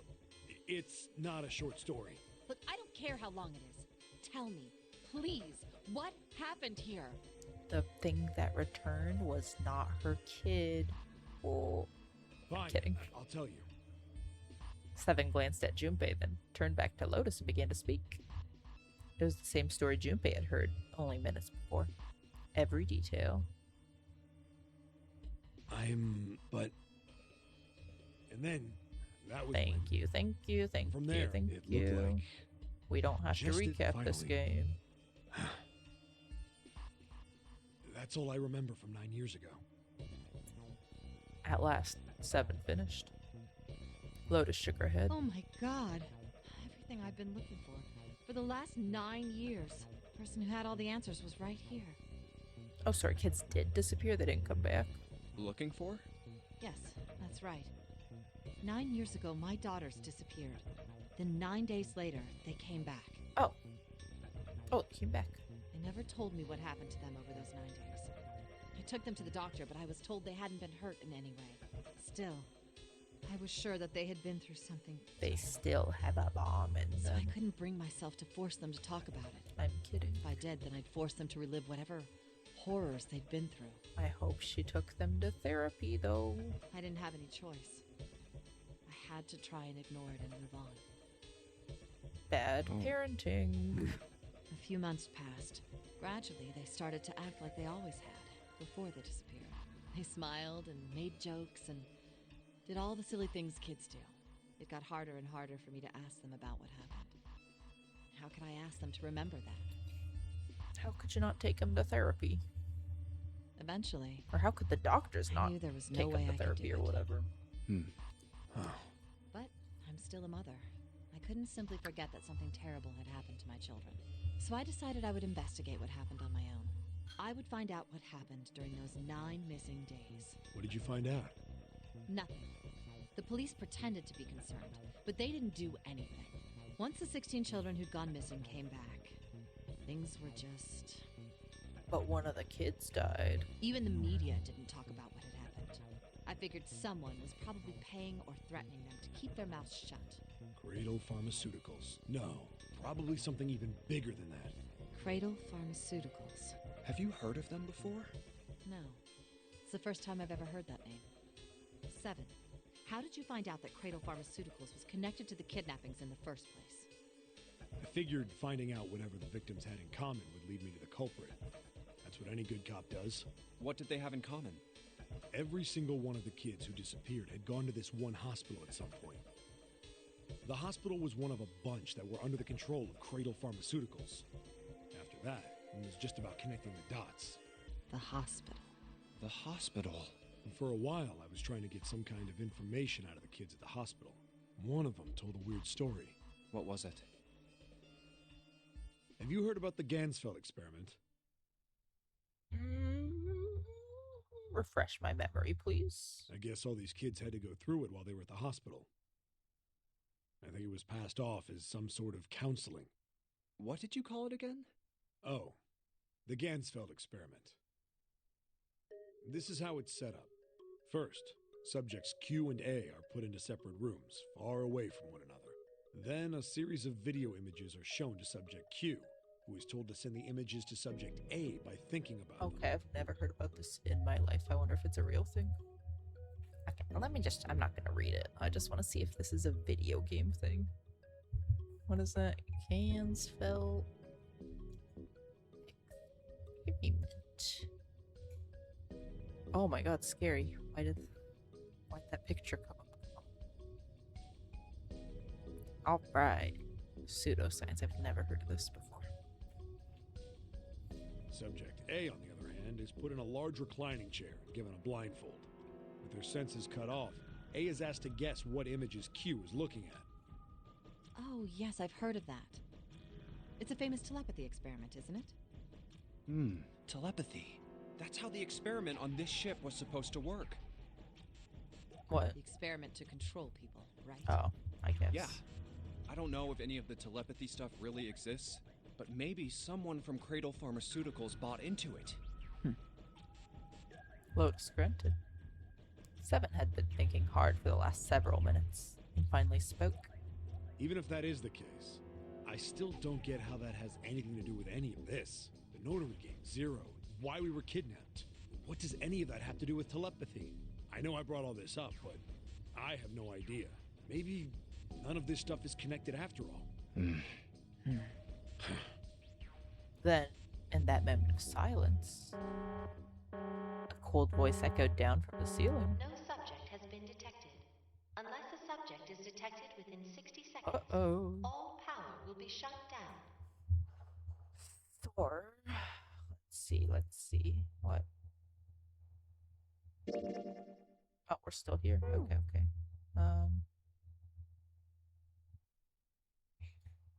I still like...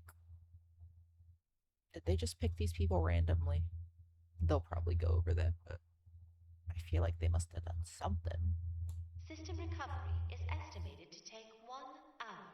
If you wish to proceed with the experiment, please seat subject in the restraining device. Whoa, that doesn't sound good. Yeah. Okay, I'm going. Oh, no, that's not what we... Just hurry up and get it over with. Junpei, I'm counting on you. Right. Lotus sat down on the chair. Junpei looked at her one last time, then made his way to the monitor. Lotus, please, tell me right away if you feel anything weird. You worry too much. Now get on with it and be a man, or June's gonna leave you. Lotus was putting on the best act she could manage, but her legs were shaking so much that if she hadn't been sitting, she would have fallen down. Likely. Lotus. Failure was not acceptable. Okay, let's do this.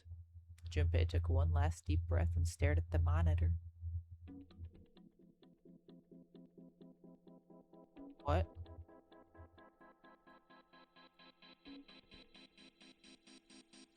Oh, can I just... What?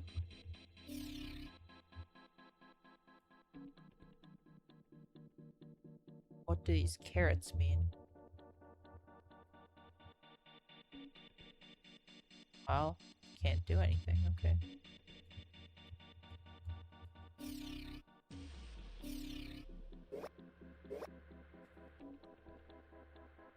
Huh?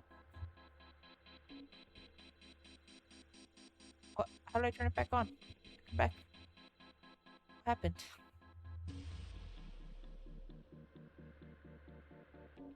Hello?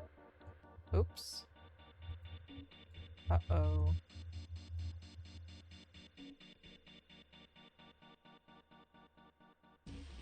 Hint, yes.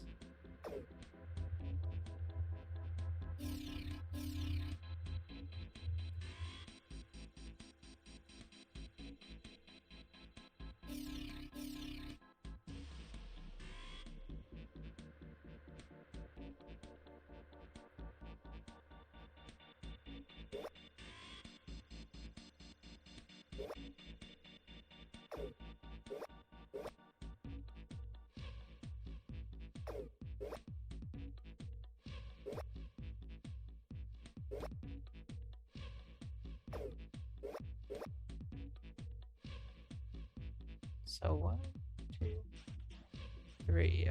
Okay, so what? Left, right, right. Okay, left, right, right.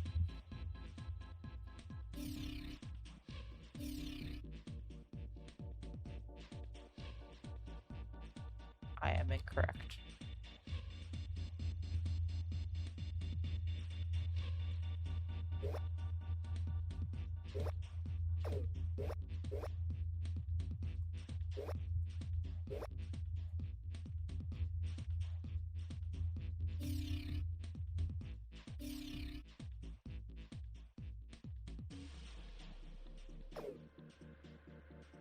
Okay.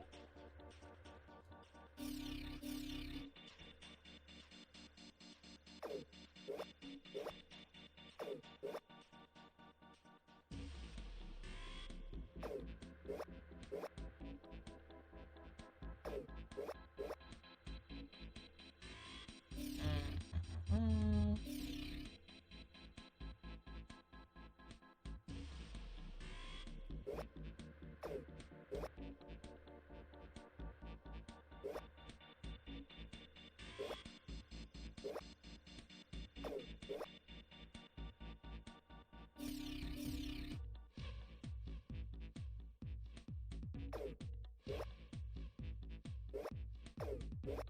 What does that do? Just turning that on. Oh, okay, okay.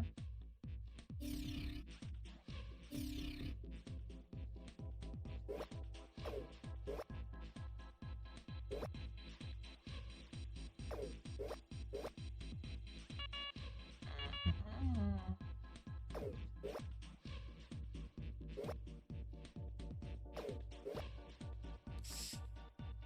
Yikes, this is a toughie.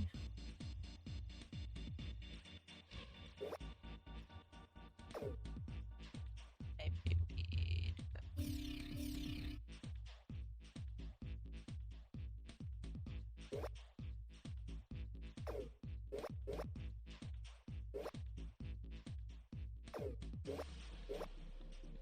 Shoot.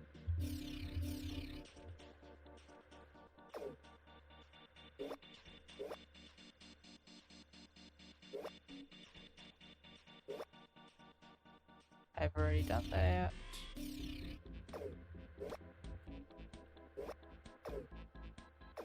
Let's turn all this off first. Brute force it, maybe. Okay. One.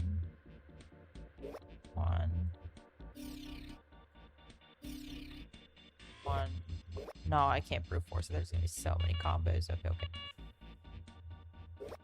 Turn off.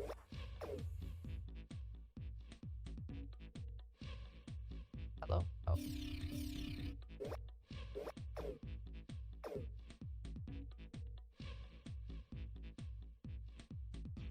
Okay, so 2 carrots for that. All the carrots for this one.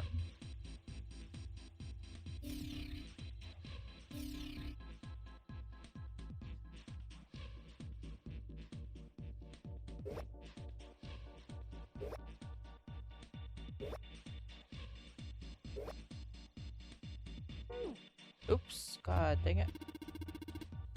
I'll look at it carefully. Number of blocks aren't gonna change, the shape's gonna change.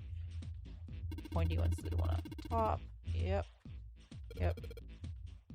One switch at a time. Gotta pay attention to how many blocks change. Yes. How many blocks change when you switch each switch? Yeah.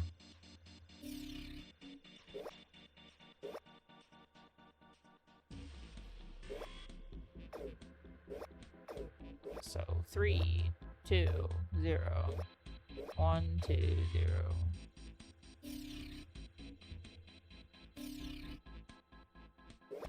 2, 0, 0, 2.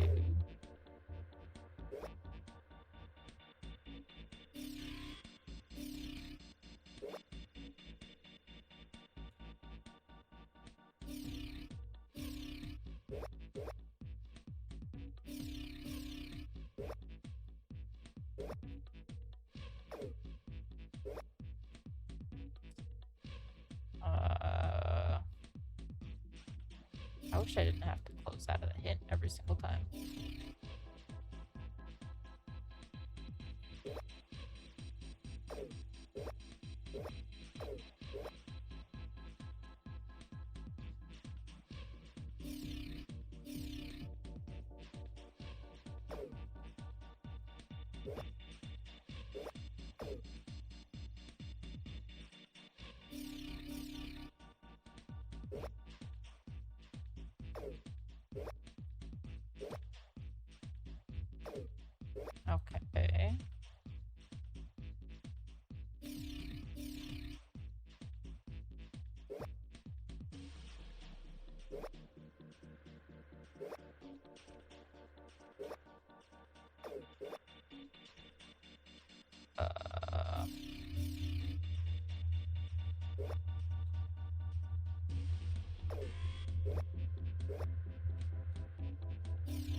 No, there's so many missing. What is this?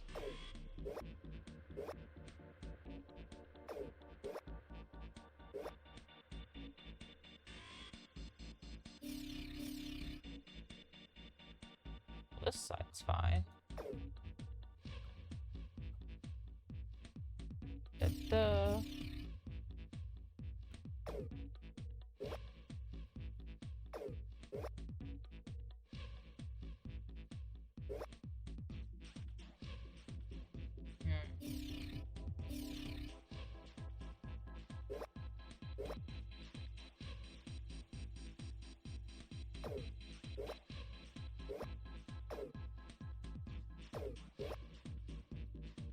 Okay.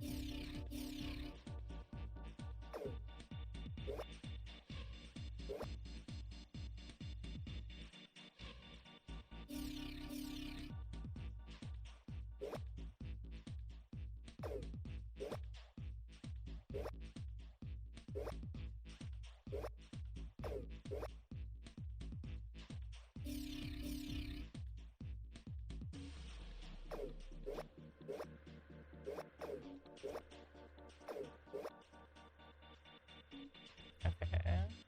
Maybe I should just brute force this. There can't be that many combos. Let me do that. Let me do that. It's not a 1 through 9 thing. It's a 1, 2. Shouldn't be. Oh my god, stop. Nar. Nar. When 1 is on, how many blocks are pointy? 2 of them do. Alright.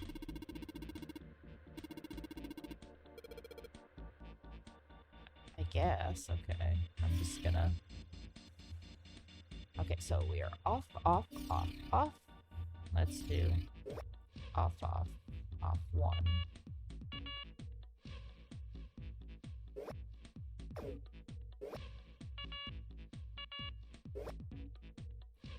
Okay, we're doing 1, 1.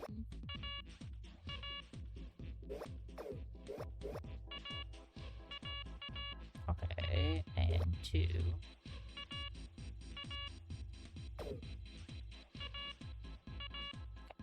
These are all wrong.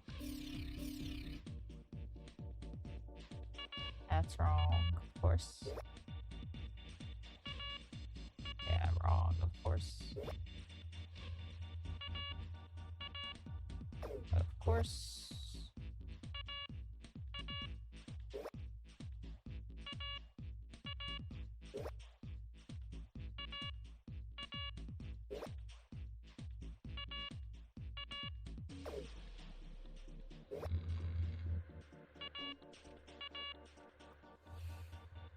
What about 2, 1, 1, 1?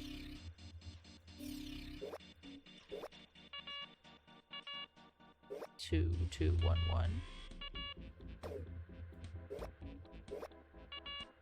That. 2, 2, 2, 2.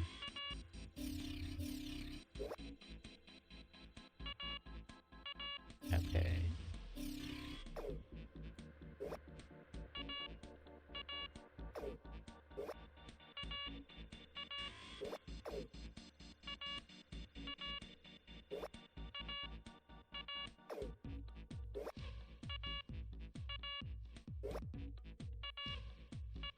Okay, okay, this is gonna take a while.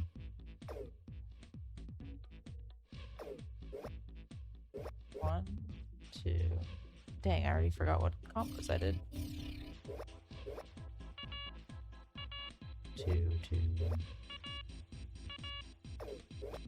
2, 1. 2, 1. Did I already 2, 0? Probably.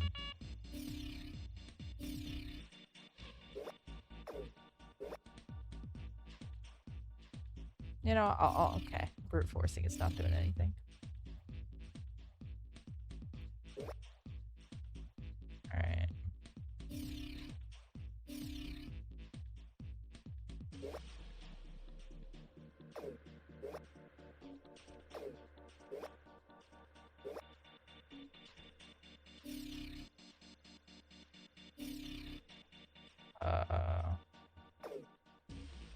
So 2 go off.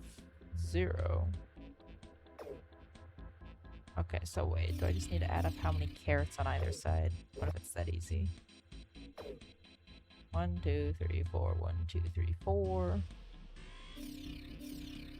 1, 2, 3, 4, 5, 6, 13. What was it? 13 and 8? It's 3.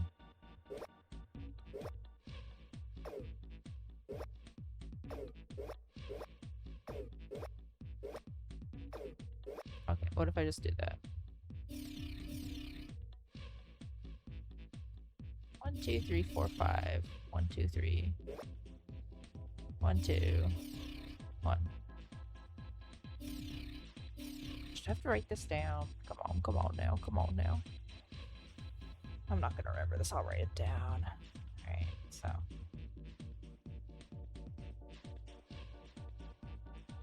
Sort.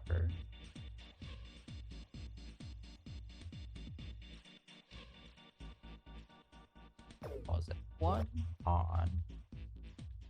Let's say this is the left side.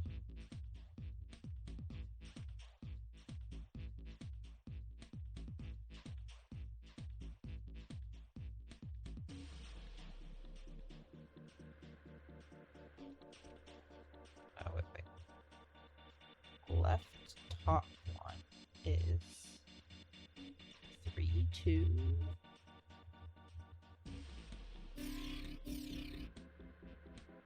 5, and then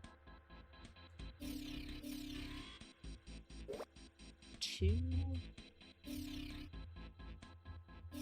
2, 1. I feel like this is much simpler than I'm making it out to be. And I'm just doing this time consumingly on purpose. Okay. This left bottom is 1 to 4. And 2 to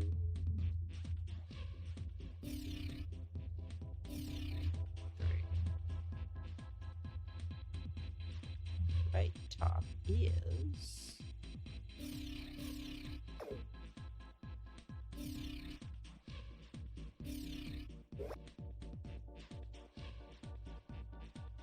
2, 2, 2.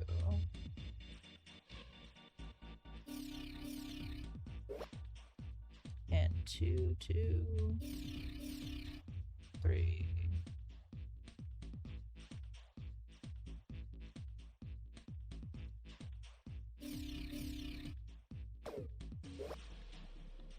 Or 0, huh?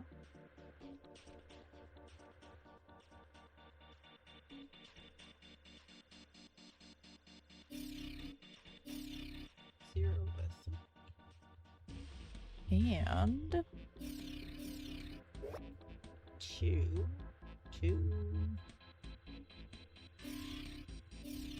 1. And then what? The left side needs to be 8. Yeah.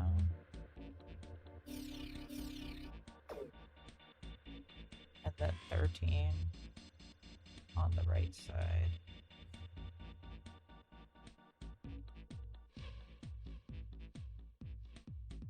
Okay, sort. Let's try to get 13. 9, 10. Okay. Oh my god, is it that easy? Come on, it can't be, it can't be. Okay, so. Shoot. I thought I already did this combo. Imagine. Stupid, stupid. God dang it, that's so stupid. Okay. Okay, the experiment has concluded. The door will now unlock. I can hear the door unlocking. Now we've got a new message. Release subject from restraining device. Lotus, are you alright? Yes, I am. I'm glad nothing bad happened, but I do think my life just got a little shorter. Hold on. I'll get you out right away, and then she's gonna get zapped. Never mind. Shouldn't take long for 7 of me to get her out of here. Let's get out of here now. Being a guinea pig is not for me. Damn straight. I don't ever want to see this thing again. Alright, to the end. Bedinsis, hello. We are on the shortest route right here. Good or bad? Alright, is this the key?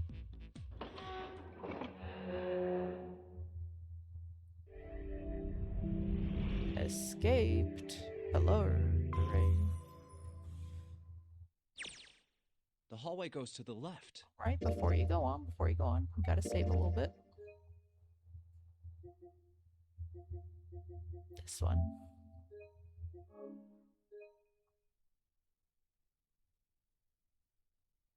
No. Okay, yeah, but that's the route so far that I've taken. So, this is on PlayStation, yes. It was on sale.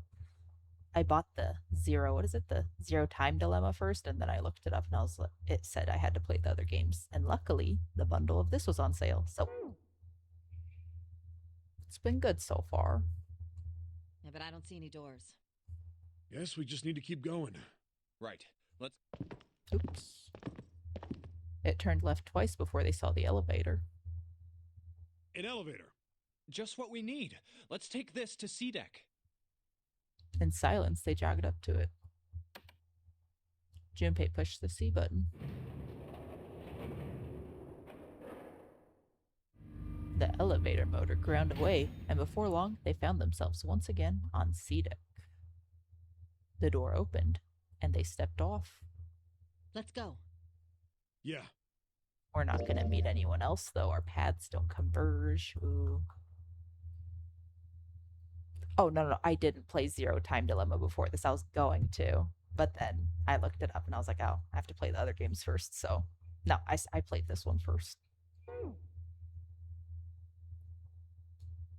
Yeah, no, I had to make sure because, some games I assumed it was fine. I didn't even know that was the third game, so. But yeah, no, I didn't play that one yet. Junpei, Lotus, and Seven nodded at one another and took off running down the long hallway in front of them. They ran and ran and ran. The hallway seemed endless.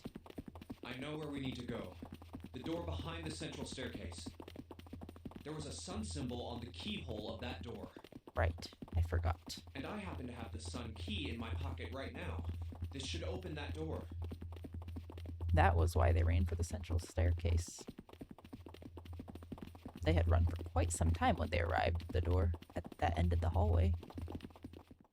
The Jupiter door was already unlocked. Let's go! Yeah. Junpei grabbed hold of the doorknob and threw it open. They rushed through. Oh, never mind. Oh, no, they did. They stopped cold. What? Oh, no. Ooh, the terrible scene before them made their blood run cold. Oh, no. 3 people lay dead on the floor covered in blood. June, no. Why? Junpei felt a cold sweat trickle down his spine. He couldn't breathe. His legs shook. That's also the first time we've seen dead people on screen, albeit not super gory.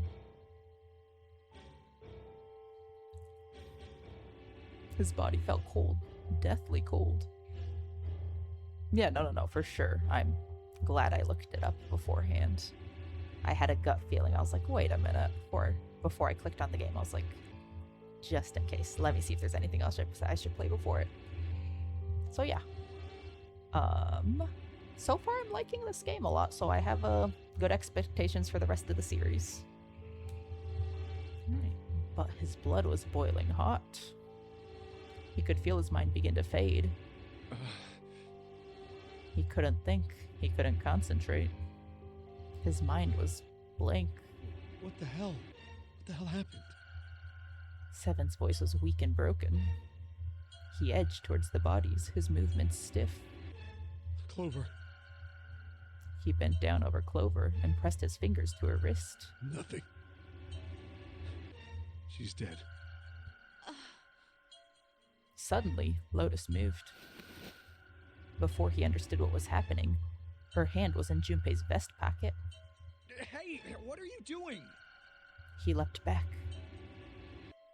Lotus looked up at him, terrified. Were they the slips of paper I hid earlier? The key! Give me the sun Oh, key! nope, it's the key. Why? Why do you think? We have to get out of here before the murderer comes back! The murderer? The murderer. The murderer. Once again, Junpei looked at the dead bodies. Santa. Clover. What a bill. Right. And Ace. 3 people, 3 dead bodies. That means that the person who had killed them was... Uh-oh. Or is this a subversion? Is it trying to make you think it was her? No, it can't be true. Give it to me! I know, this is the most animated she's been all game. Before Junpei could react, Lotus dove back into his pocket and came out with the key. Let's go! Without waiting for Seven or Junpei, she ran straight towards the central staircase. They followed. Junpei shut his eyes and swallowed his emotions. Mourning would have to wait. He didn't mourn anyone before this anyway, come on. Soon they stood in front of the door. Open! Lotus shoved the sun key into the keyhole and twisted it hard. But... Why? What happened? Nothing. Nothing happened. I didn't feel it unlock. Oh no. Is it the wrong key? I don't know. Maybe. Lotus sighed, defeated, and leaned against the doorknob. She felt it twist. A small gap appeared between the door and the frame. It's open. What the hell is this? Wait, you mean the door was already unlocked? Why? Uh-oh. How would I know that? Whatever, let's just go. Whatever, I guess. It's the only way we can go. Lotus took a deep breath and slowly opened the door the rest of the way.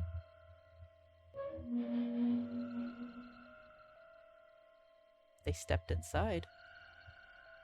In front of them was another hallway. It stretched out towards the bow of the ship. The bow? The bow? I don't know. They began to run. Faster and faster they ran, trying desperately to reach the end of the hallway. A few seconds later, they were there. In front of them stood a massive metal door. They were all breathing heavily as Junpei spoke. What the hell is this door? I can't see anything that looks like a doorknob or switch or lever or card reader or anything. How the fuck are we supposed to open this? We don't have a choice. We're gonna have to go back. Not gonna brute force it. No, I'm not All right. going back there. There is a murderer back there. There was more stark terror in Lotus's voice than authority. She was almost begging. But I don't see any other doors. As he spoke, Seven stepped towards the door in front of him, as if to illustrate that it was the only door. Motion sensor, yeah. No way. You guys haven't seen sliding doors It before. opened by itself. It's an automatic door? Look, guys, I've got a really bad feeling about all this. The other doors were already unlocked, and this one's automatic. We haven't seen anything like this before. Bad feeling. How could their situation possibly get worse? Wow, that's the worst thing you could have said there. It's gonna get worse, buddy. 3 people were already dead. We've hit bottom. This can't get any worse. We've hit bottom. Okay. Shit! Oddly worded. Hey, Junpei! He stepped through the door. I can't take this anymore. No one can. And whatever hope Junpei had managed to summon disappeared. No. It's a lie. It's gotta be. Hello, This can't Akane. be real. No. It's impossible. If it's a dream, just wake up already. Someone please tell me it's all just a joke. I'm imagining things. Yep, that's it. This is all obviously a lie.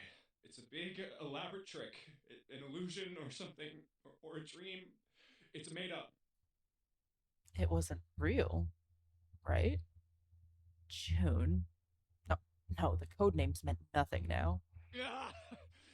Ah! Canny. Could have picked a better nickname there. Come on. Connie! Oh.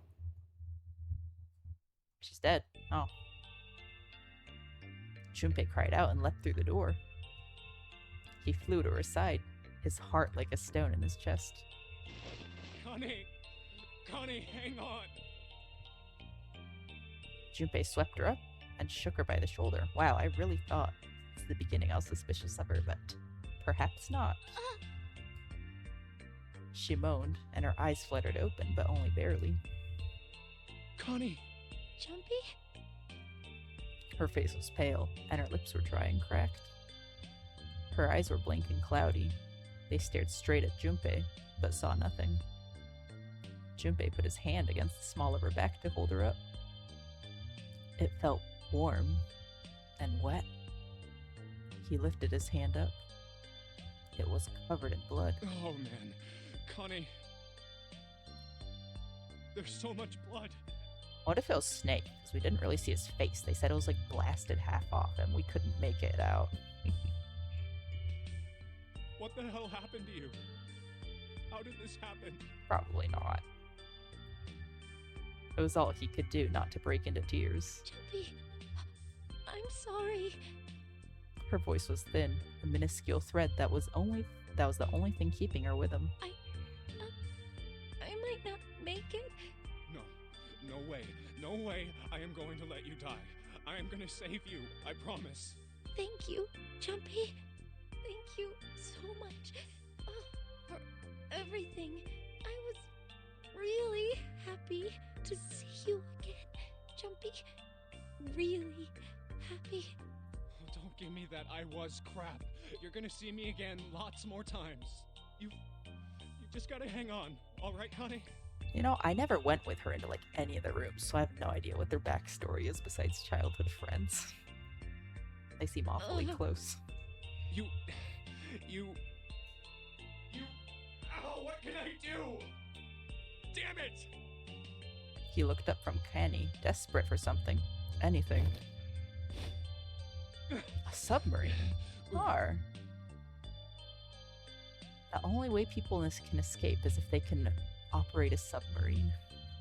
Unless it's remote operated. Submarine? What on earth is a submarine doing here? No, that didn't matter. Nothing mattered except saving Canny.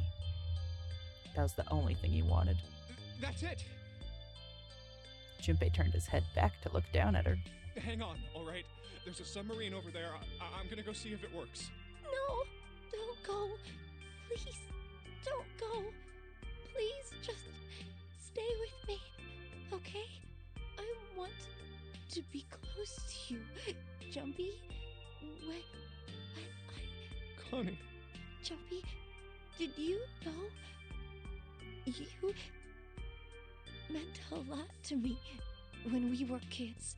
I've liked you for a long time, Junpei. A really Oh, long she said my name. time. Oh no.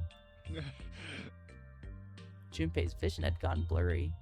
It took him a moment to realize his eyes were filled with tears. He could feel a piercing point of heat deep in his heart, like a white-hot flame. Jumpy, do you remember how we hung out a lot when we were kids? No. We went to the pool and to the fair. Do you remember playing snowball at the school? No. They're all memories I'll never forget. All of those moments are precious to me. But I also wanted to go to a lot of So they're other just places childhood with you. friends, right? She's just A been lot thinking about him more. this entire time for years. Wow. But that won't happen now. No. I mean, yes. Yes, it will happen. We'll go all sorts of places, Connie. You hear me? I promise. We'll go wherever you want. Really? Yeah, really. I swear. That makes me happy. Really. You know, time's limited, guys. I don't know how much you have left.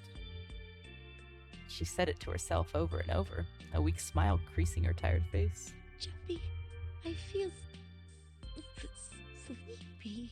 No, Connie, don't fall asleep. Thank you, Jumpy. Thank you so much. Her eyes were slowly closing. Junpei screamed, even as he felt his throat go hoarse. Connie! Connie! Connie!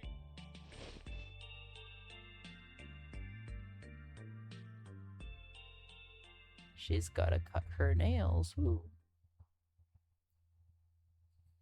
That's true, that's true. Visual novel logic. That's correct.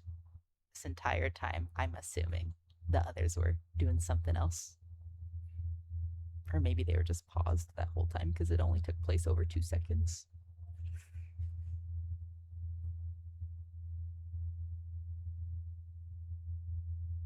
Hello? Oh. Time passed? You called it. Time passed. Junpei wept, curled around Connie's body. He cried and cried until he had no tears left. When the last tear fell, Junpei was no more. His body remained, but only as an empty shell. Somewhere, he heard a bell ring. Oh, I hope it's 5 o'clock. I hope it's not 6. It was the clock at the central staircase.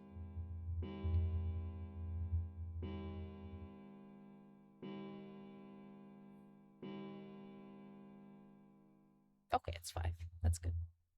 It rang 5 times, then faded. 5 o'clock. Quietly, gently, softly, he set Connie down on the floor. Slowly, Junpei stood. Only then did he realize that Seven and Lotus had not followed him. Where had they gone? Slowly, he looked around the room. There was nothing. No sign that they'd ever been there. It felt as though every part of Junpei's body was made of lead. Slowly, he made his way to the door he'd come through. As he approached it, it opened, sliding apart with a sound like grinding stone. They're gonna be dead. Junpei passed through the gate and into the hallway. Yeah, I called it. His heart rattled in his chest. An empty, lifeless thing. Okay, I figured this was gonna be the bad ending. Look how short it is. Alright. It had been so utterly broken that there was nothing left to feel. When he saw their bodies, he simply stared. It was a lake. A sea of blood. 2 bodies lay in it. There was no need to check. There was no breath left in them. His eyes lit on Lotus's wrist. Her bracelet was gone. He stared. It meant nothing to him. He didn't care anymore. He couldn't care anymore. Junpei's body felt numb. Part of him knew the lump of lead in his chest had once been a heart. He couldn't quite remember what it had been for. Tears poured from his eyes in great streams. He wasn't sure why. He gazed up, trying to make him stop. He turned around. The door opened again, and slowly, numbly, he walked through. He kept walking. Why stop? Where am I? Ooh. I hope he gets in the submarine. An object set in motion. Simple inertia carried him forward. Eventually, he found himself in front of the submarine. His arm reached for the hatch. Why did that sound so squishy? Oh my goodness.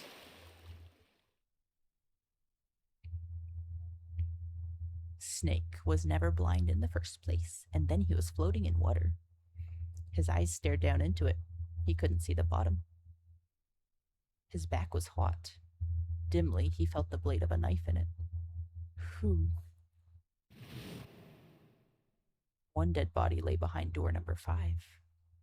The body of the 9th man. Another lay in the shower room. The body of Snake, or was it? It probably was. At the central staircase are 3 more. Ace, Santa, and Clover. If it was between those 3, I'd guess Ace. Just outside the door were 2 corpses. Those of 7 and Lotus. And in this very room lay the body that had once been Canny. And now, Junpei would join them. Who, then, had killed them all? Who? Junpei let out one last breath. Faintly, he felt the bubbles creep up the sides of his face.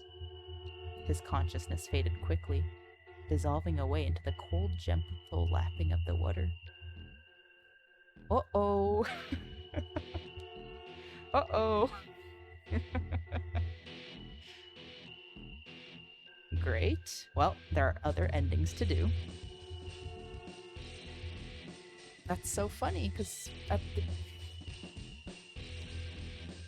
I mean, the only reason I think Snake is because the dudes were like, you can't even tell it's him. His face is messed up. It's blasted off, so, you know.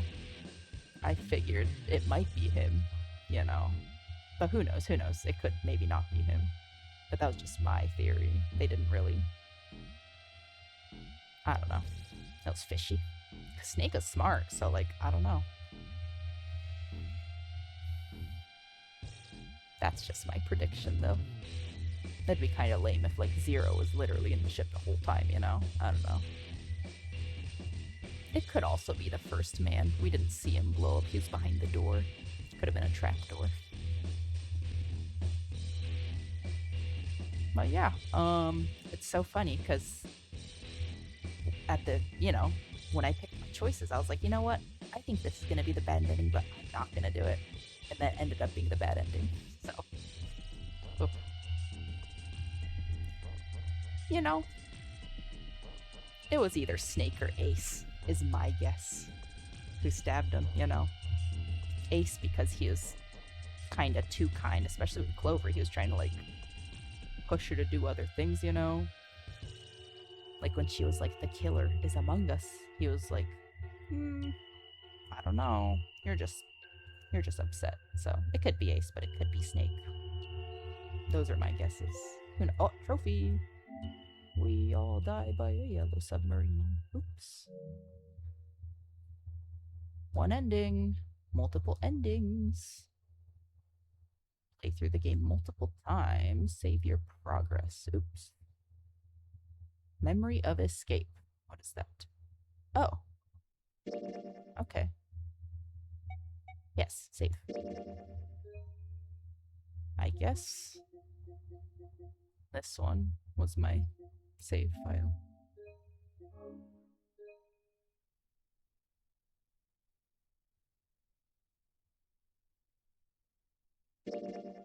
Can I just click on these things?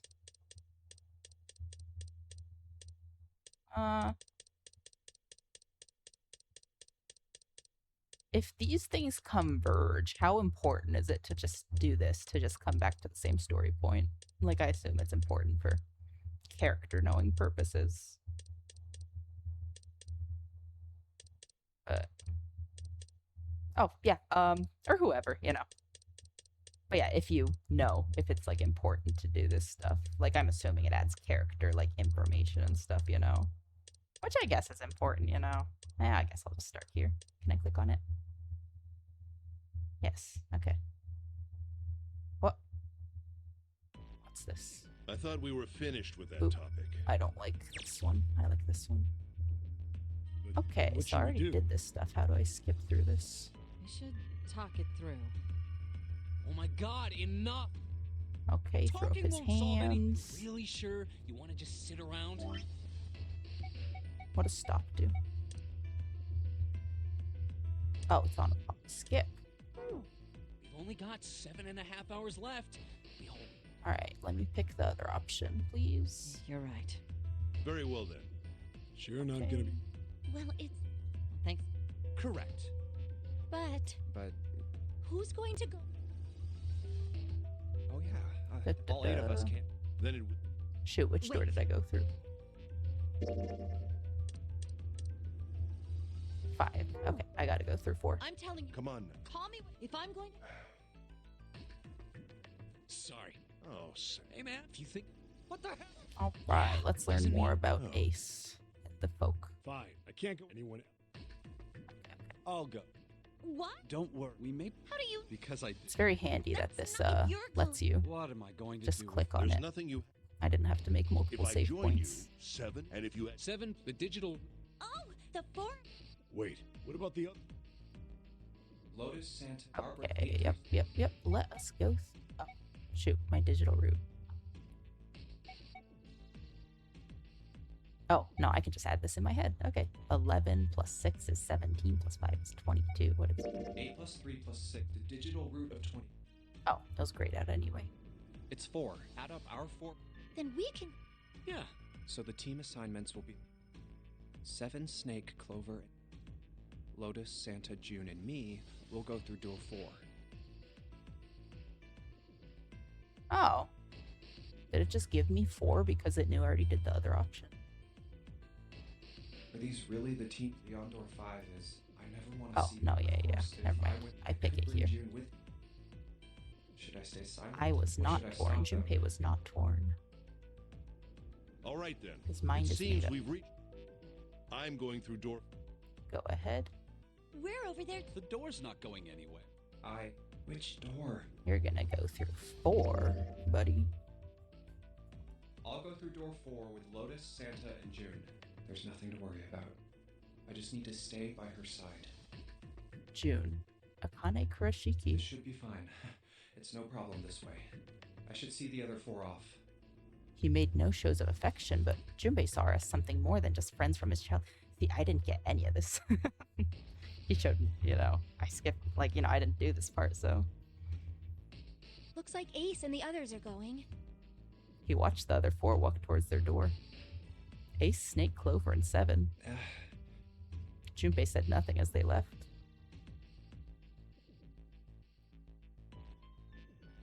Before long, they'd reached door 5.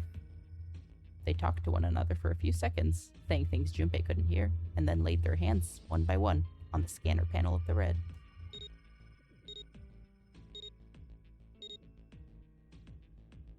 Now then. Ace grabbed the lever. His face tight with determination, he turned over his shoulder to look at Junpei and his companions. Goodbye. Goodbye. Be careful. It's gotta be Ace.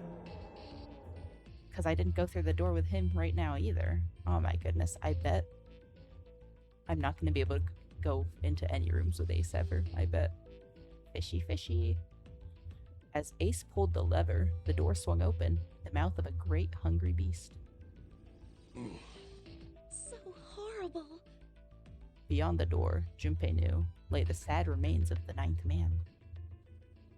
It did not surprise him that Ace, Clover, and 7 hesitated. The body was not a pleasant thing. What are you doing? We need to hurry.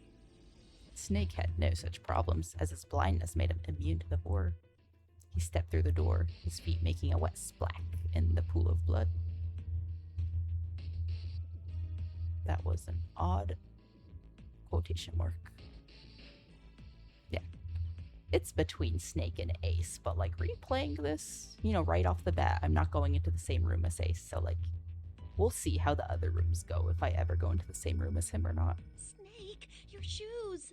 It's fine. Hurry! Or are you planning on dying with everyone else? Oh, that's so I assume you mean. haven't forgotten the door only remains open for 9 seconds, have you? Sorry, Snake. It's your sister, come on. Let's go. The 3 remaining steeled themselves and stepped through the door. Goodbye. Door 5 swung shut, closing with the heavy finality of metal upon metal. Junpei and his companions scrambled to the door. Hey! How is it over there? Did you find anything? At least say something, will you? Something's beeping. It's just like before. Probably the sound of the detonator on the bracelet. Do you think they're okay? June's face showed her concern more plainly than her words ever could. Almost as though in response to her question, a voice rang out from the other side of the door. It was Seven. Hey, there it is! That's gotta be that dead thing! Come on, get over here! We gotta authenticate!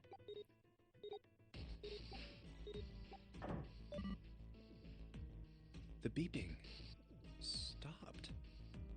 The sighs of relief were audible even through the heavy door. Phew. Looks like it stopped.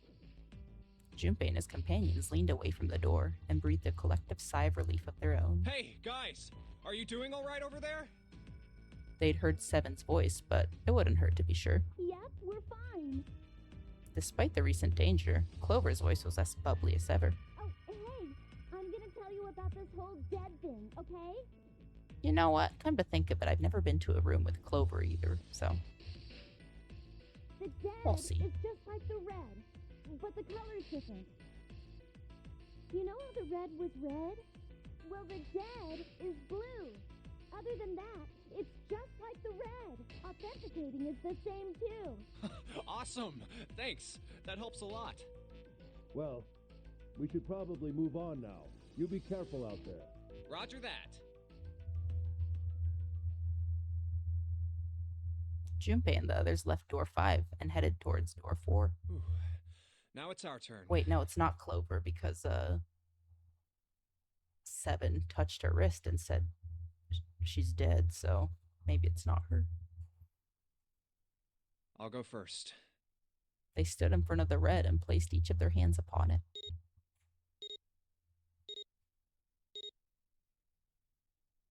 4 asterisks appeared on the screen.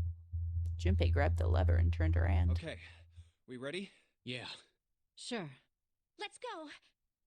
None of them looked particularly optimistic, but their faces were set. Junpei nodded to them and turned back towards the red. All right, let's go. With strength and determination, he pulled the lever.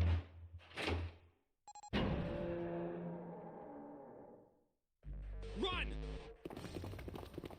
The 4 of them left through the door together. The moment they'd passed through it, each heard a cold electronic sound coming from their left wrist. Oh, damn. In the center of each bracelet, a red skull appeared and began to flash. It's counting down. The detonator's countdown had begun. In the long moment that each of them spent staring at their wrists, the numbered door behind them closed, the sound of metal on metal reverberating down the hallway.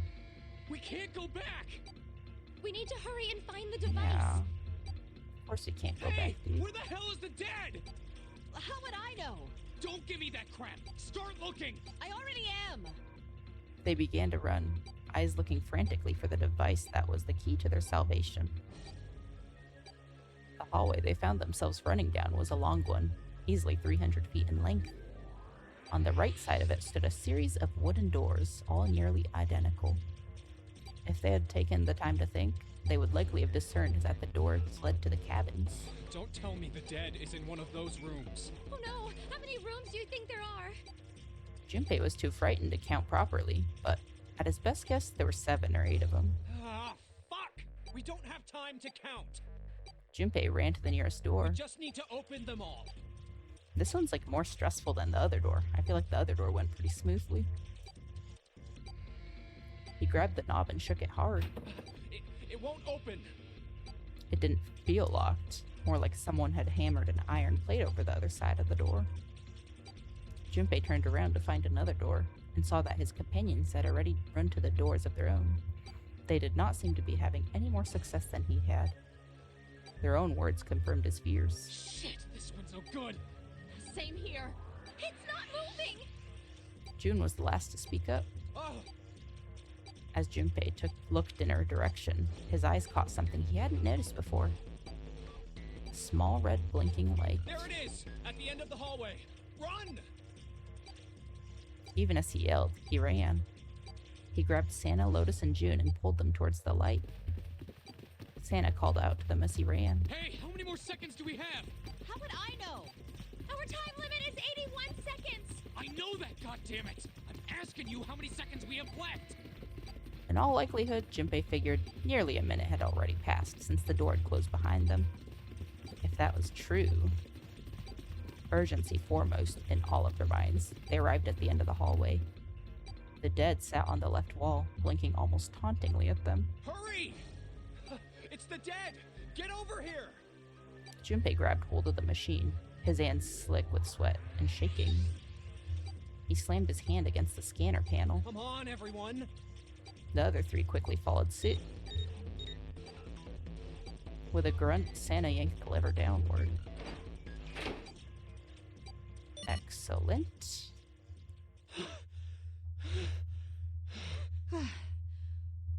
Everyone's panting, except for me. Looks like it stopped. His hands beginning to steady, Junpei wiped away some of the sweat that had beaded on his forehead. As they caught their breath, the four companions began to look around. There's another door at the end of the hallway. He could see a heavy-looking set of double doors. Set into the walls of the hallway on either side of the larger door were two smaller ones. Let's try this one first. And of course it won't open. How many times had he come across similar doors with similar results, he'd wondered. Or perhaps he corrected himself.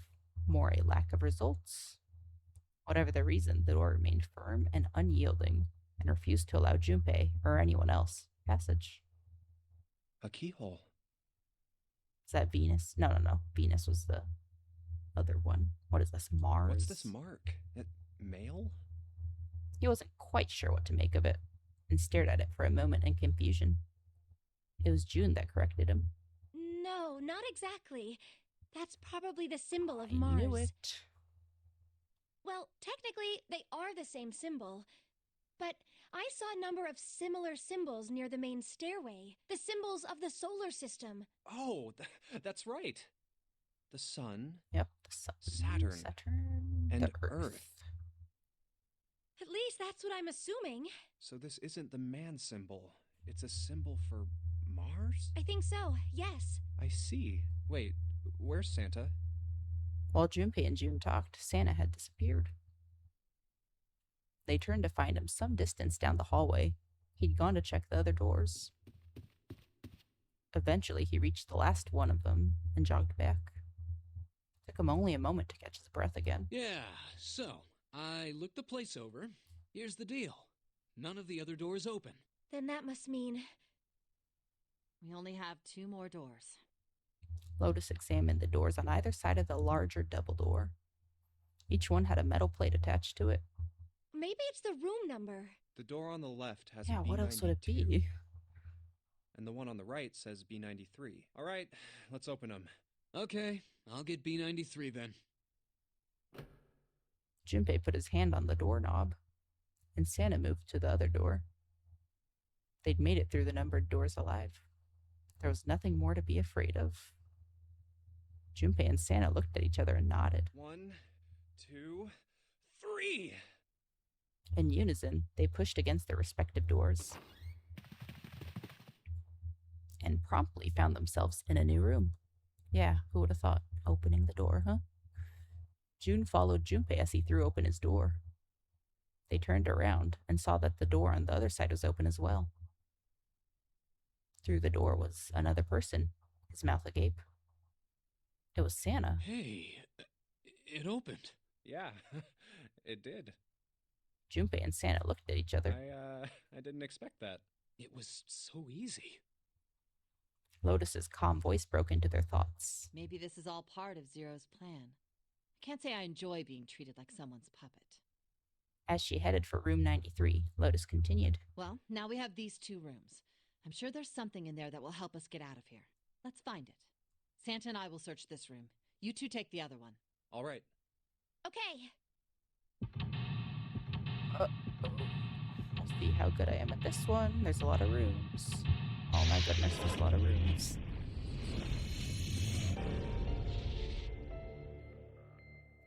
Right, let's take a save before we do this. Was it this one? Yes.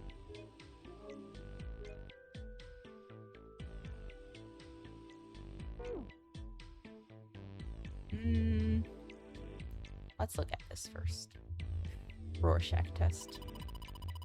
This is kind of a weird looking picture. Do you think it's an abstract painting or something? Looks kind of like a demon with an elephant-like nose. Sucking on a human being's brain, jeez. Where the hell did that come from? Yeah, what's her brain made of? Can't say I'd mind finding out a little more about what goes on in there. Okay. Weird looking. On the right side of this picture, okay, so what? Wait, let me check the vase before we do that. That vase looks expensive. I wonder how much we could get for it. Are you gonna steal it? Hee hee hee. Alright. Useless vase, I guess. A shower. A little blue platform protruding from the shower wall next to the knobs. The soap holder. Yep. I've used a shower a single time, so I would know. Let's turn on the water. Let's see if anything happens when we turn it. No water's coming out. It's just a shower head. Nothing special. Shower knob, no water. Yeah. That's the bathroom wall. There's square tiles all over it. Well, that's what it's implied. It said I've taken a shower, so I should know.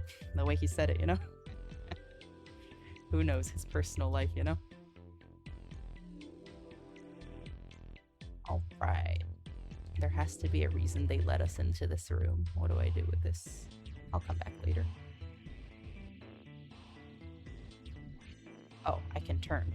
God dang it. Okay. Shower head again. Feels dry too. That probably means no one's used it in a long time. Just like Junpei. Okay.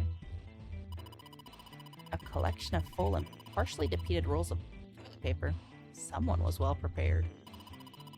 There's nothing too suspicious about it. Now let's check the toilet. There's nothing there. The tank's empty too. There isn't even any water in it.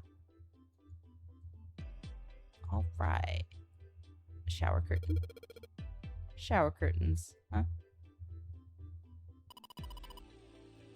Let's try closing it.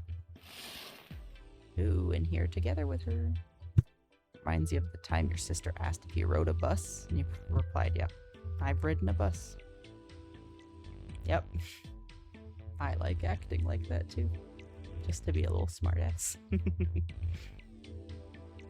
Now I can see the full expanse of the shower curtain in all its waterproof glory. There's nothing suspicious. It's just a normal old shower curtain. A narrow shower. And I'm standing in it with June. Oh, this is awkward. Time to open the curtain. Well. Is this just a personal moment bathroom? Probably. Okay. Yeah. Why don't we go back to the living room? Okay. Let's go back. Oops. Nope. Let's go back.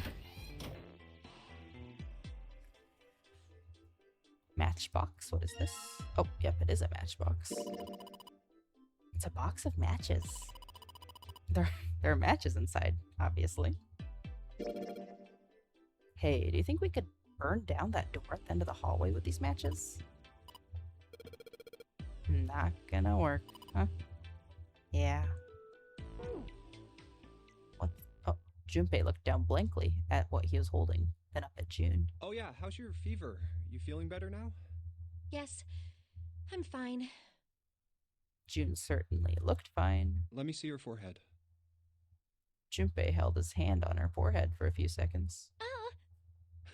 Guess it really has gone down. Are you worried about me?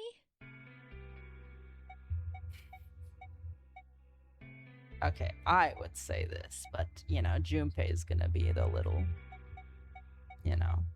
he wants to go some. Here you go. Yeah, I guess I am. June blushed and giggled. By the way, Jumpy, Hmm? how did you end up here? What do you mean? I told you earlier, didn't I? Wow, this is the lore route. I got none of this. There was a man with a gas mask when you got home at night. You inhaled some white smoke and passed out. When you woke up, you were on D deck. Damn straight. But is that really the truth? What? Jumpy, are you hiding something from me? No, why would I? Well, if you think about it, this is awfully suspicious. I mean, why would two childhood friends bump into each other in a place like this? Hey, I could ask you the same thing. Hey, don't yell at her. Are you Come hiding on. something? What would I hide? This is Well, no time for fighting. I don't know. Come on. Anything. I mean, you're hiding it. How would I know? You mean like the number of men I've dated? Okay, out of the blue. Come on. Come on now. Junpei's heart stumbled over itself. Do you want to know? He had to admit, he was a little curious. Don't worry. She smiled at him. Only 18. What? 18? Times 0. Yeah, I guess I just haven't met Mr. Right yet. June looked a little embarrassed and scratched the back of her head in a desperate attempt to seem nonchalant. Yeah, I see. Junpei coughed quietly in much the same way. Anyway, I'm not hiding anything. Just like you, Jumpy. When I woke up, I was on D deck. Well, you do have a point. I mean, why did Zero pick us? We haven't seen each other since elementary school. I wonder. June nodded, and for a few moments she had the faraway look of someone in deep thought. Look for what connects the victims. That will lead you to the culprit. Do you remember Seven saying something like that? No. He probably did, though. Yeah, I do. So? Well, that's what I'm saying. I think this must all have something to do with a classmate of ours. You got any ideas who it might be? No, nothing. Oh. Well, if it had something to do with school, then it could be one of our teachers, or maybe the principal? Or the janitor, or the lunch lady. No, I can barely remember any of them. Yeah, I know. Bullies often forget their victims. I'm kidding. Probably not. Okay. Junpei went back to searching, feeling unpleasant and confused. Elementary school. Elementary school. Was there anything strange that had happened in elementary school? As he searched the room, he continued to rack his brain. Alright, any coins in here? Ah. Jumpy, what are you doing? We don't have the time to be relaxing on a sofa. Yeah, we do. Round wooden table, huh? It's a display case. But there's nothing being displayed. How sad. It looks like the drawers are empty too. Is this the door we came from? Yes, it is. Alright. I was thinking of going over to Lotus's room. Do you think maybe you could look around here a little more before you go? There's a lot for me to do here all by myself. What's this, by the way? Oh, nothing. Alright. That's it? Oh, okay. Some lights. It's light. Even if it's heavy. That's light. Alright. Haha, whatever. This isn't a painting. Is it a map? It looks like a map of the ship's interior. Oh, this is a great find. I think it'll be real useful. Let's take it. Oh. I know how to use the map screen. Junpei took one last look at the map, then folded it up and slid it back into his pocket. June looked up as he closed it. This ship is bigger than I thought. Yeah, it's probably about 900 feet long.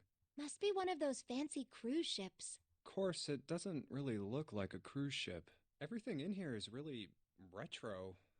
Even if it's just some sort of style choice, there's just too much. Do you remember what Zero said? No. Unfortunately, Oh, the Titanic, yes. Of course.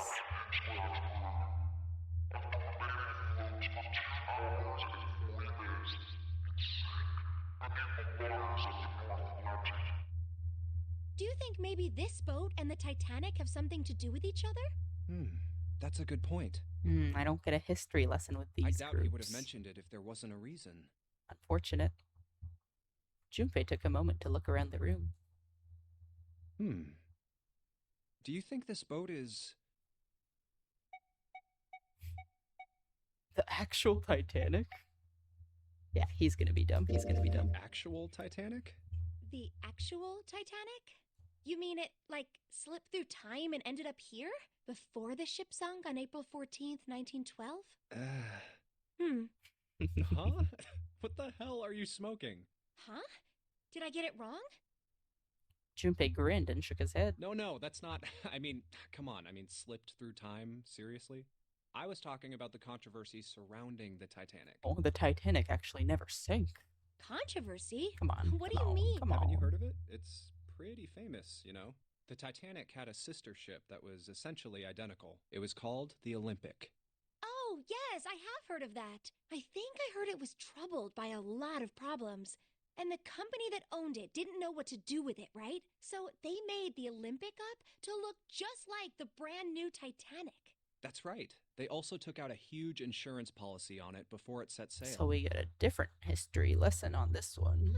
That would mean that the real Titanic never sank. We get a conspiracy theory on this side of the ship. The ships got swapped. The real Titanic was renamed the Olympic in secret. They used it as a passenger ship for more than 20 years. Hey, wait a minute. Wouldn't that mean it retired in 1935? Huh? Well, yeah, I guess sometime around then, yeah. Well, what happened to it after that? I heard it was dismantled. Dismantled? Then it doesn't matter, does it? Whichever boat the real Titanic was, it doesn't exist anymore. It was either retired and dismantled, or sunk in the Atlantic by the curse. Guys, we don't have time but for then this. that would mean that this ship is... Wait, what did you just say? Huh? Sank in the Atlantic because of what? Why are you... Come curse. on. We have like 7 hours left. What do you Come mean on. a curse? A curse is a curse. This one is the curse of the Egyptian mummy. Junpei could not understand how June had maintained a straight face to say that. Supposedly, the Titanic carried the mummy of the priestess Amun-Ra, which was stolen from a pyramid. And they say that the mummy had a history. Everyone involved with it died mysterious deaths. Come on, I'm sure you've heard of it before. Those who open the coffin will be forever cursed. Haven't you ever heard that one? No. So you're saying the Titanic sunk because of that curse? That's right! June's eyes had lit up with excitement, like a child with a new toy. That's stupid. I don't buy it. It's true! How can you be so sure? That mummy wasn't just a normal mummy. It was really mysterious. Totally unbelievable. What is so unbelievable about it? Well, supposedly, she was really pretty. Even Pretty? after death, Yes, huh? But she was a mummy. that's right. She wasn't all shriveled up or rotten or anything. She almost looked alive. Oh, okay, I get it. Okay, it's that thing. I don't remember the name. Where your body turns into some kind of wax? Yeah?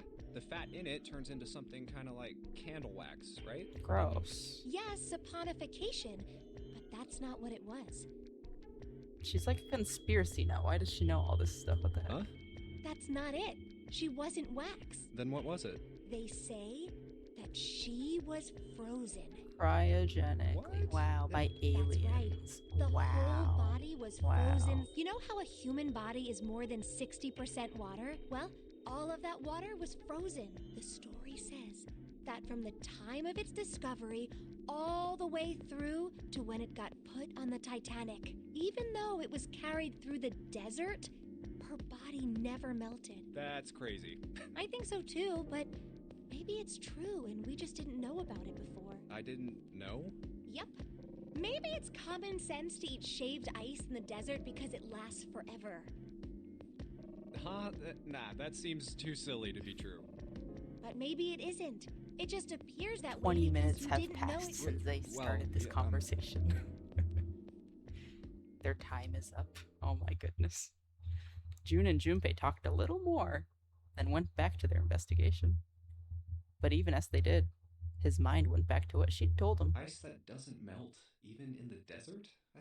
Does something like that really exist? No, even if it did, it wouldn't really be ice anymore, would it?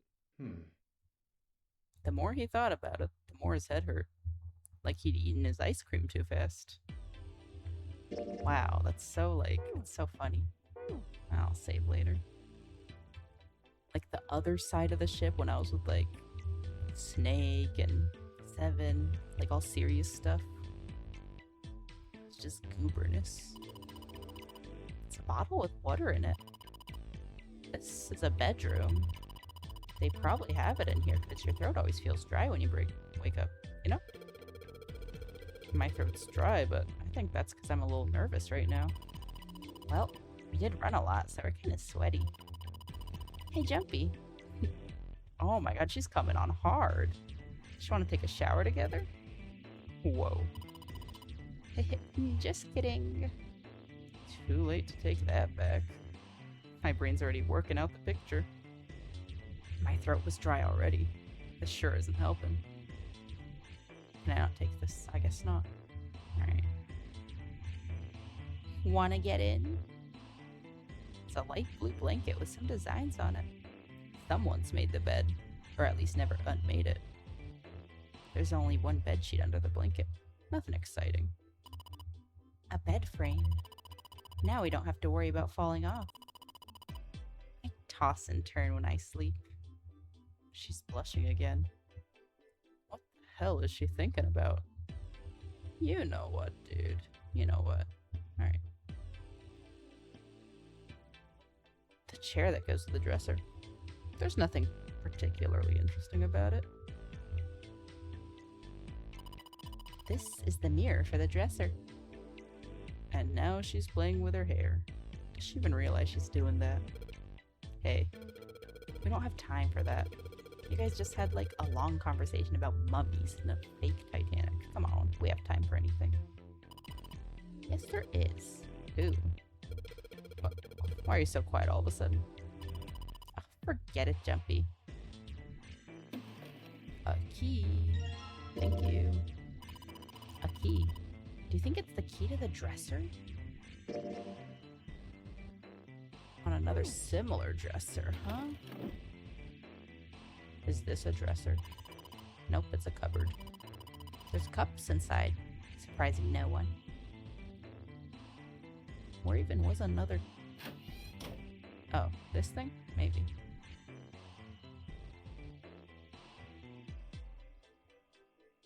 There's nothing else in here. Nope, that's just... Alright. Let's double check. I feel like the bed sheets have got to do with this. I don't know.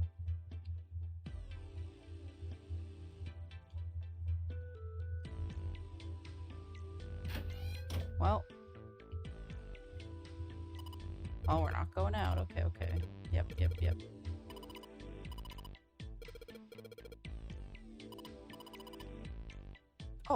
Oh, wait, I'm actually going to the other room. Oops. I thought this was just a rehash. Oh well. Looks like a valuable base. Empty though. There seems to be a room on the left of the base. There's a square tile in this frame. It's glued in there quite well.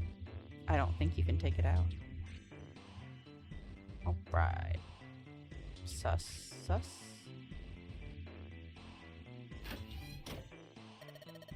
This is the bathroom wall. The wall's covered in these square tiles. It's a wall. Geometric wall. The soap dispenser thing, the shower head. Whoa, look! Junpei. It's a mushroom growing out of the wall. It's a shower head. I think he was kidding, buddy. That's the shower knob. I tried turning it, but no water comes out. go into the toilet. Is there anything in the toilet?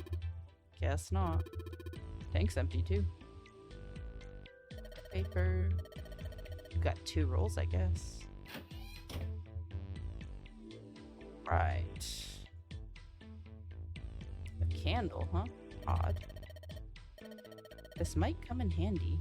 Oh, I do have a matchstick. Let's combine. I forgot about that. I know. If I use these matches to light the candle. Yeah. So, you lit the candle. I'm sure that it'll be a light in dark places when all other lights go out. Foreshadowing.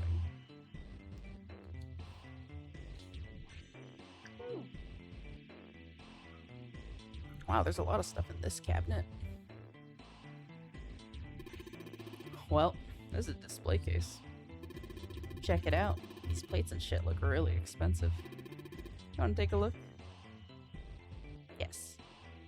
This, of course. This tile. I think I've seen it somewhere. Yeah, I know. Kinda looks like the one we saw in the other room. Can we pick it up? Come on, you stupid thing. Open. That's locked. Yep, looks that way. Then we need to find the key that opens it. Why can't we just smash the glass, dudes? Come on. Plates, plates, plates. A vase.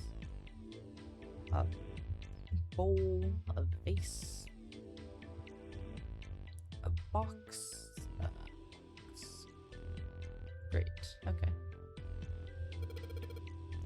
Awesome. With that light from the candle, maybe we can take a look around over there. But it gets so hot when I hold it. I want to put it down. Well, why don't you set it on top of the dresser? It's black there. At least it won't fall over. Oh. Yeah. Good idea. You cannot tell me you did not think of that, buddy. Come on. Hey, it got pretty bright. Now we can look around a little. Let's open the dresser, huh? Oh, oops, I need to throw that on. It worked. Yep. Thank you. Strange looking design. Is it ceramic? Doesn't look like there are any puzzles in it. Oh my god, scary. Oof. Can I pick this up? The candle's burning fast. Its beauty melts my heart, but this isn't the time to be enjoying the soft glow of a candle, I suppose. We'd better make a detailed investigation of the room before it goes out. I can't even see over here, dude. Hey, Junpei, it's a cupboard. There's a freaking cupboard in here. Are you alright, dude? Oh, don't give me that. Come on. A cupboard in a bedroom can only mean there's a safe in here. Really? Damn, there's nothing in here. Got me all worked up for nothing. A bottle full of water. A curtain for the shower. Doesn't look like a normal curtain. This is all our first day taking a shower. Jeez, nobody knows what these things look like. Come on, come on. There's a hole, like a bug ate through it. Huh, you're right. Think maybe it was a peeping Tom. All that Lotus would sure make the perv hurt. If I catch him, you wouldn't hear a peep out of the jerk. I'll knock him into tomorrow. That's Tom much. That was a miss. That was a miss. Anything under? Nope. Alright. Huh? Hey, what the hell? It just got dark all of a sudden. Maybe the candle got blown out. We should go see. Who took it? Oh my god, what? Hey, what's this? The top of the candlestick looks kind of weird. You're right. It's all bumpy.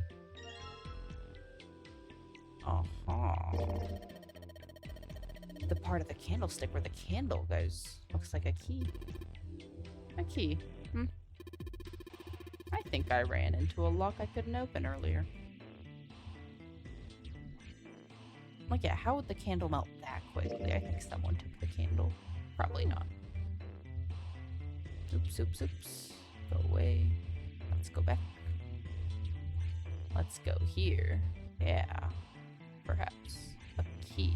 Oh, oops. I need to equip it again. Yeah. What? Is this not a key? Alright. This way, I guess.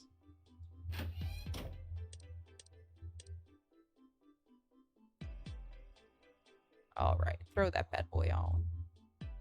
There's a curtain rod running along the ceiling. Let's put the shower curtain on these hooks. Let's try spreading said curtain. Wow. That's a pretty obvious peephole. Somebody's really dedicated. Well, with a hole this big, you gotta wonder, maybe they wanted to be caught. So, you're saying maybe the one getting spied on was into that shit? Maybe they were into, like, home invasion fantasies. What are you guys talking about? Come on, this is a serious moment. You two are real idiots, you know that. Yes. Right. Hello? Can we not? Okay, so do that. I can't turn around without it closing.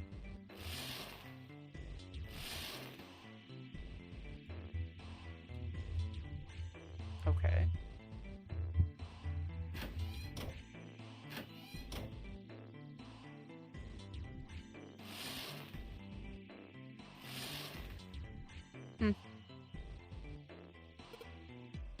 Oh, let's try spreading the curtain. Oh, god dang it. God dang it. Come on now. There's a hole in the curtain. If I look at it from ways back, I can see a single tile. Alright. From here I can see what tile it is. Looks like it's 5th from top, 3rd from right. Wait, 5th from top, 3rd from right. Sure. Okay, 5th from top, 3rd from right. So what, this one?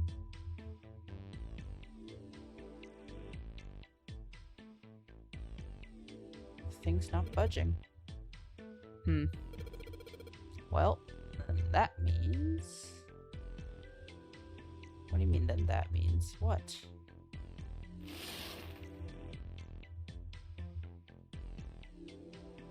What, that means like, I pry it open? Yeah. Nope. Nope. Oh, there's another bathroom. Oh, I have to go all the way back. Okay, okay. Okay, fine. 5th from top. Let's throw this plate in. Hey, Junpei. That tile you got. I think maybe you're supposed to put it in one of those empty spaces. I mean, pattern kind of looks the same, yeah? He's right. I think so too. But if that's the case, you're gonna need to collect my pages. Alright, alright. I guess.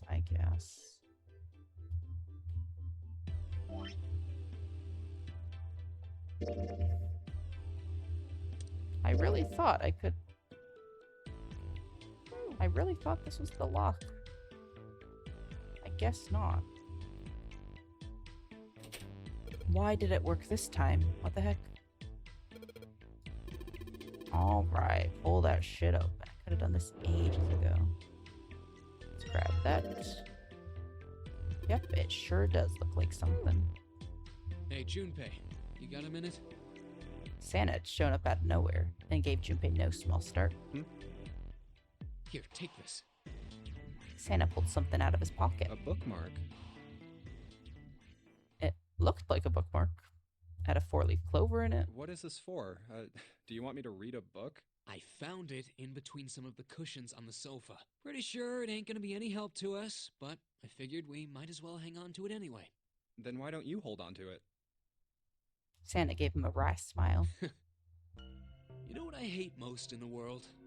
People who ask questions. I got 4 things. And don't do as they're Hope, told. faith, Oh, nope. love, and Never luck. mind. Hope, faith, love, and luck? Damn straight. And you hate these things? Yeah, you got a problem with that? Not really, but Junpei tried to figure out how to best to phrase what he was wanted to say. what does a bookmark have to do with any of that? Santa scratched the back of his ear and looked awkward. Well, see, each leaf on the four-leaf clover has a meaning to it, okay? And that meaning is pretty much those 4 words. It's like flower language. Superstitious, well, I guess huh? it's not a flower, is it? So, leaf language, I guess? Yeah. Leaf words. Junpei looked at the bookmark. Hope, faith, love, and luck. The meaning of the leaves on a 4-leaf clover. So, yeah, I want you to take it, okay? Just touching it gives me the creeps. Take the damn thing, all right? Santa pretended to shiver with disgust and shoved the bookmark into Junpei's confused hands. Wow, we're getting a lot of items in this run. Here. What do I want to do? I'll take it. After all, why shouldn't I? All right, sure. I'll take it. I forget what he says. It's the Lord of the Rings dude who says that in that meme. I don't remember. He shoved the thing into his pocket and gave Santa a last confused look. Oh, man, I feel a lot better now. That thing was a real pain, you know? Do you really hate those 4 words that much? Yeah, well, they can all betray you, you know? Hope, faith, love, even your destiny. What had happened to Santa? Junpei wondered. How to become such a bitter person? For a moment, they looked at each other. Well, that's not my only reason. What? That's not the only reason I hate the 4-leaf clover. I just can't bring myself to like the number 4. What, worried about the 4 horsemen? Nah, come on, man. That's just silly. Maybe back in the Dark Ages, that kind of crap scared people. But this is the 21st century. And I'm a 21st century guy. I'm a little insulted. Then why do you hate 4 so much? 'Cause it's a half-ass number. Not All the right. best or the worst. That's why. Agree to disagree, I guess. What? 9 is a way better number. That's a red flag right now, buddy. So what if it's last place, right? At least it's not some lame-ass middle number. What are you... Santa's explanation made no sense.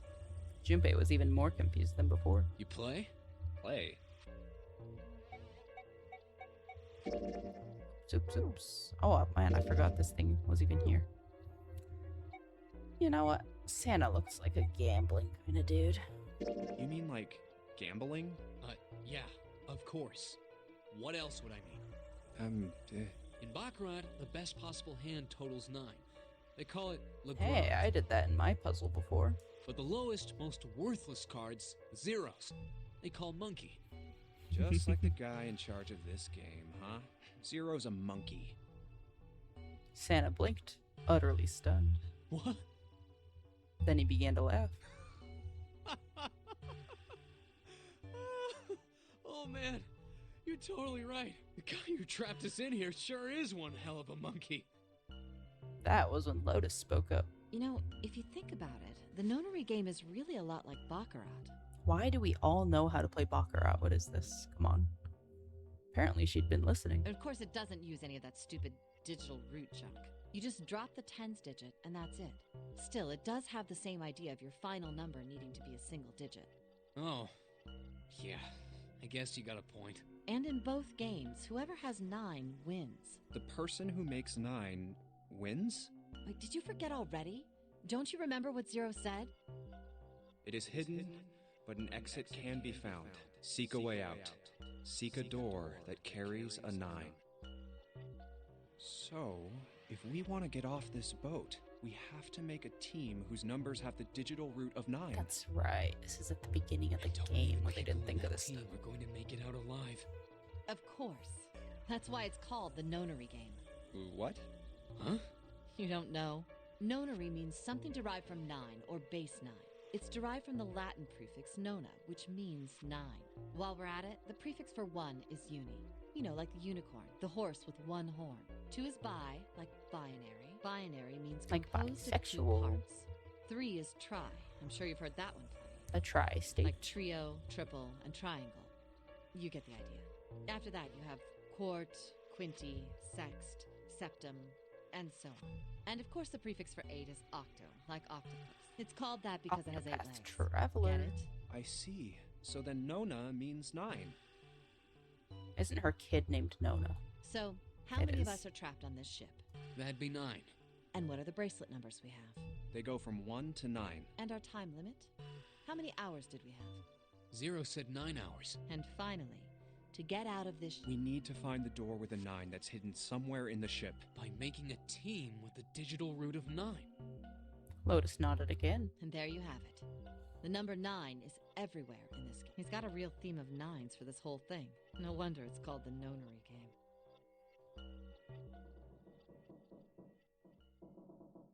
Somewhere far away, Junpei heard the creak of stressed metal. It sounded almost like Zero laughing at them, or the sad, desperate scream of a pig headed to the slaughterhouse. All right, I guess. What's up? Yep, I am going back. Come on, come on. You're creeping me out. You're so corny. Whatever, man. Right, time to go take a shower. The dreaded shower. This one. Here it is. Yeah, that one's loose. I think I can get under it with my nails, and yeah. A plate. Who would have thought, huh? You did a good job finding it. So one side has a design like the rest of the bathroom tiles, and the other side has a black and white design. I think I've seen that pattern so. Oh, come on. Where do you think you've seen it?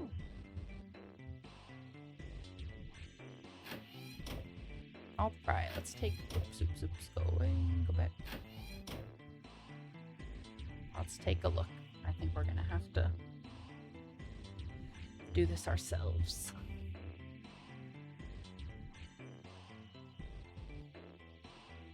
Sure. Should I take a picture of that? I don't know. I'll remember it. The exit. Yeah, let's go. I guess I'm supposed to put the tiles in. God dang it. I think it was like that. No. What does this diagonal? Oh, I can swap them around. Alright. Yeah, it's gotta do that. Perhaps these two go there. Yeah, we got this. There we go. Easy. Yeah, I did it. There. Picture complete. And there goes the frame. What's this? What do you mean, what's this? Pretty obvious, isn't it? It's a hole in the wall. Like a hidden safe or something, you know? Anyway, let's take a look. I think something's inside. A key. A Mars key. Whoa. It's one of those Mars symbols. The door at the end of the hallway has the same symbol. It's gotta mean we can use this key. Wow. Junpei messed around a bit with the key he had and looked blankly at the picture that slid down. What's the deal with this picture anyway? Santa had only been mumbling to himself, but it drew Lotus's attention. She looked at the picture and paused. I think I've seen this picture before. Where? In a book. There's a British biochemist named Sheldrake. He has a rather interesting theory. I saw this picture in his book. What's this interesting theory? Morphogenetic fields, which relies on the theory of morphic resonance. Why do all these people, why are they experts on these niche fields? Come on. I can't deal with this. Just listening to you talk about it is giving me a headache. Santa put his hands on his head, as though he were in great pain. Lotus merely arched an eyebrow in his direction and continued. It's not a difficult concept to grasp. In essence, he states that the shape of living organisms and their behavioral patterns are transmitted through a field not visible to the eye. What part of that isn't difficult, exactly? Lotus did not look pleased.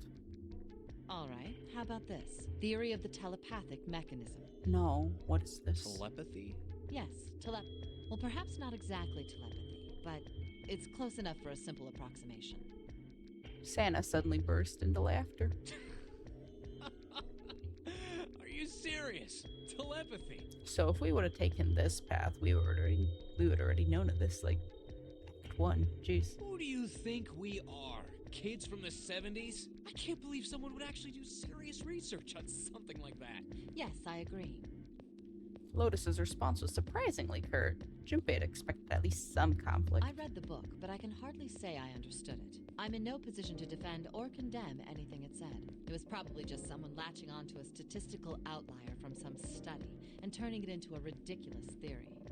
There's no scientific merit to any of it, I'm sure. But even so,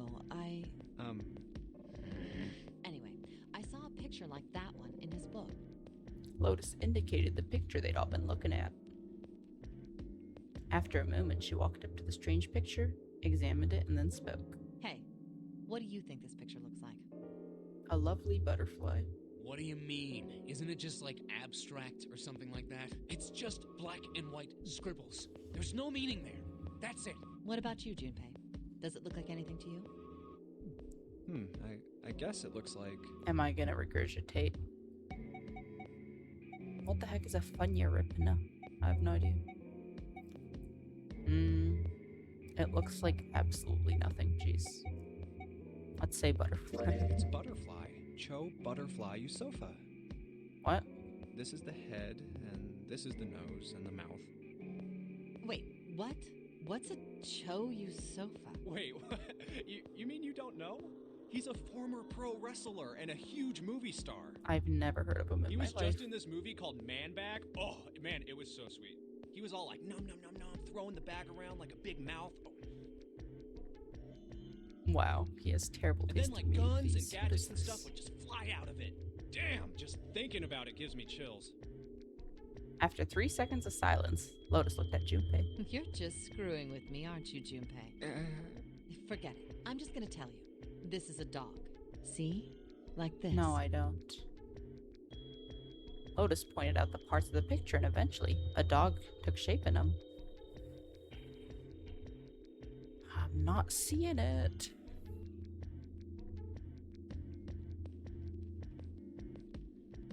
I'm not seeing it. Oh my god, scary. Jump scare. Looked as though she had a point. Okay. I get it. Yeah, it was a dog. Santa also nodded in agreement. So, now we know what it's a picture of, but I don't see how that helps us.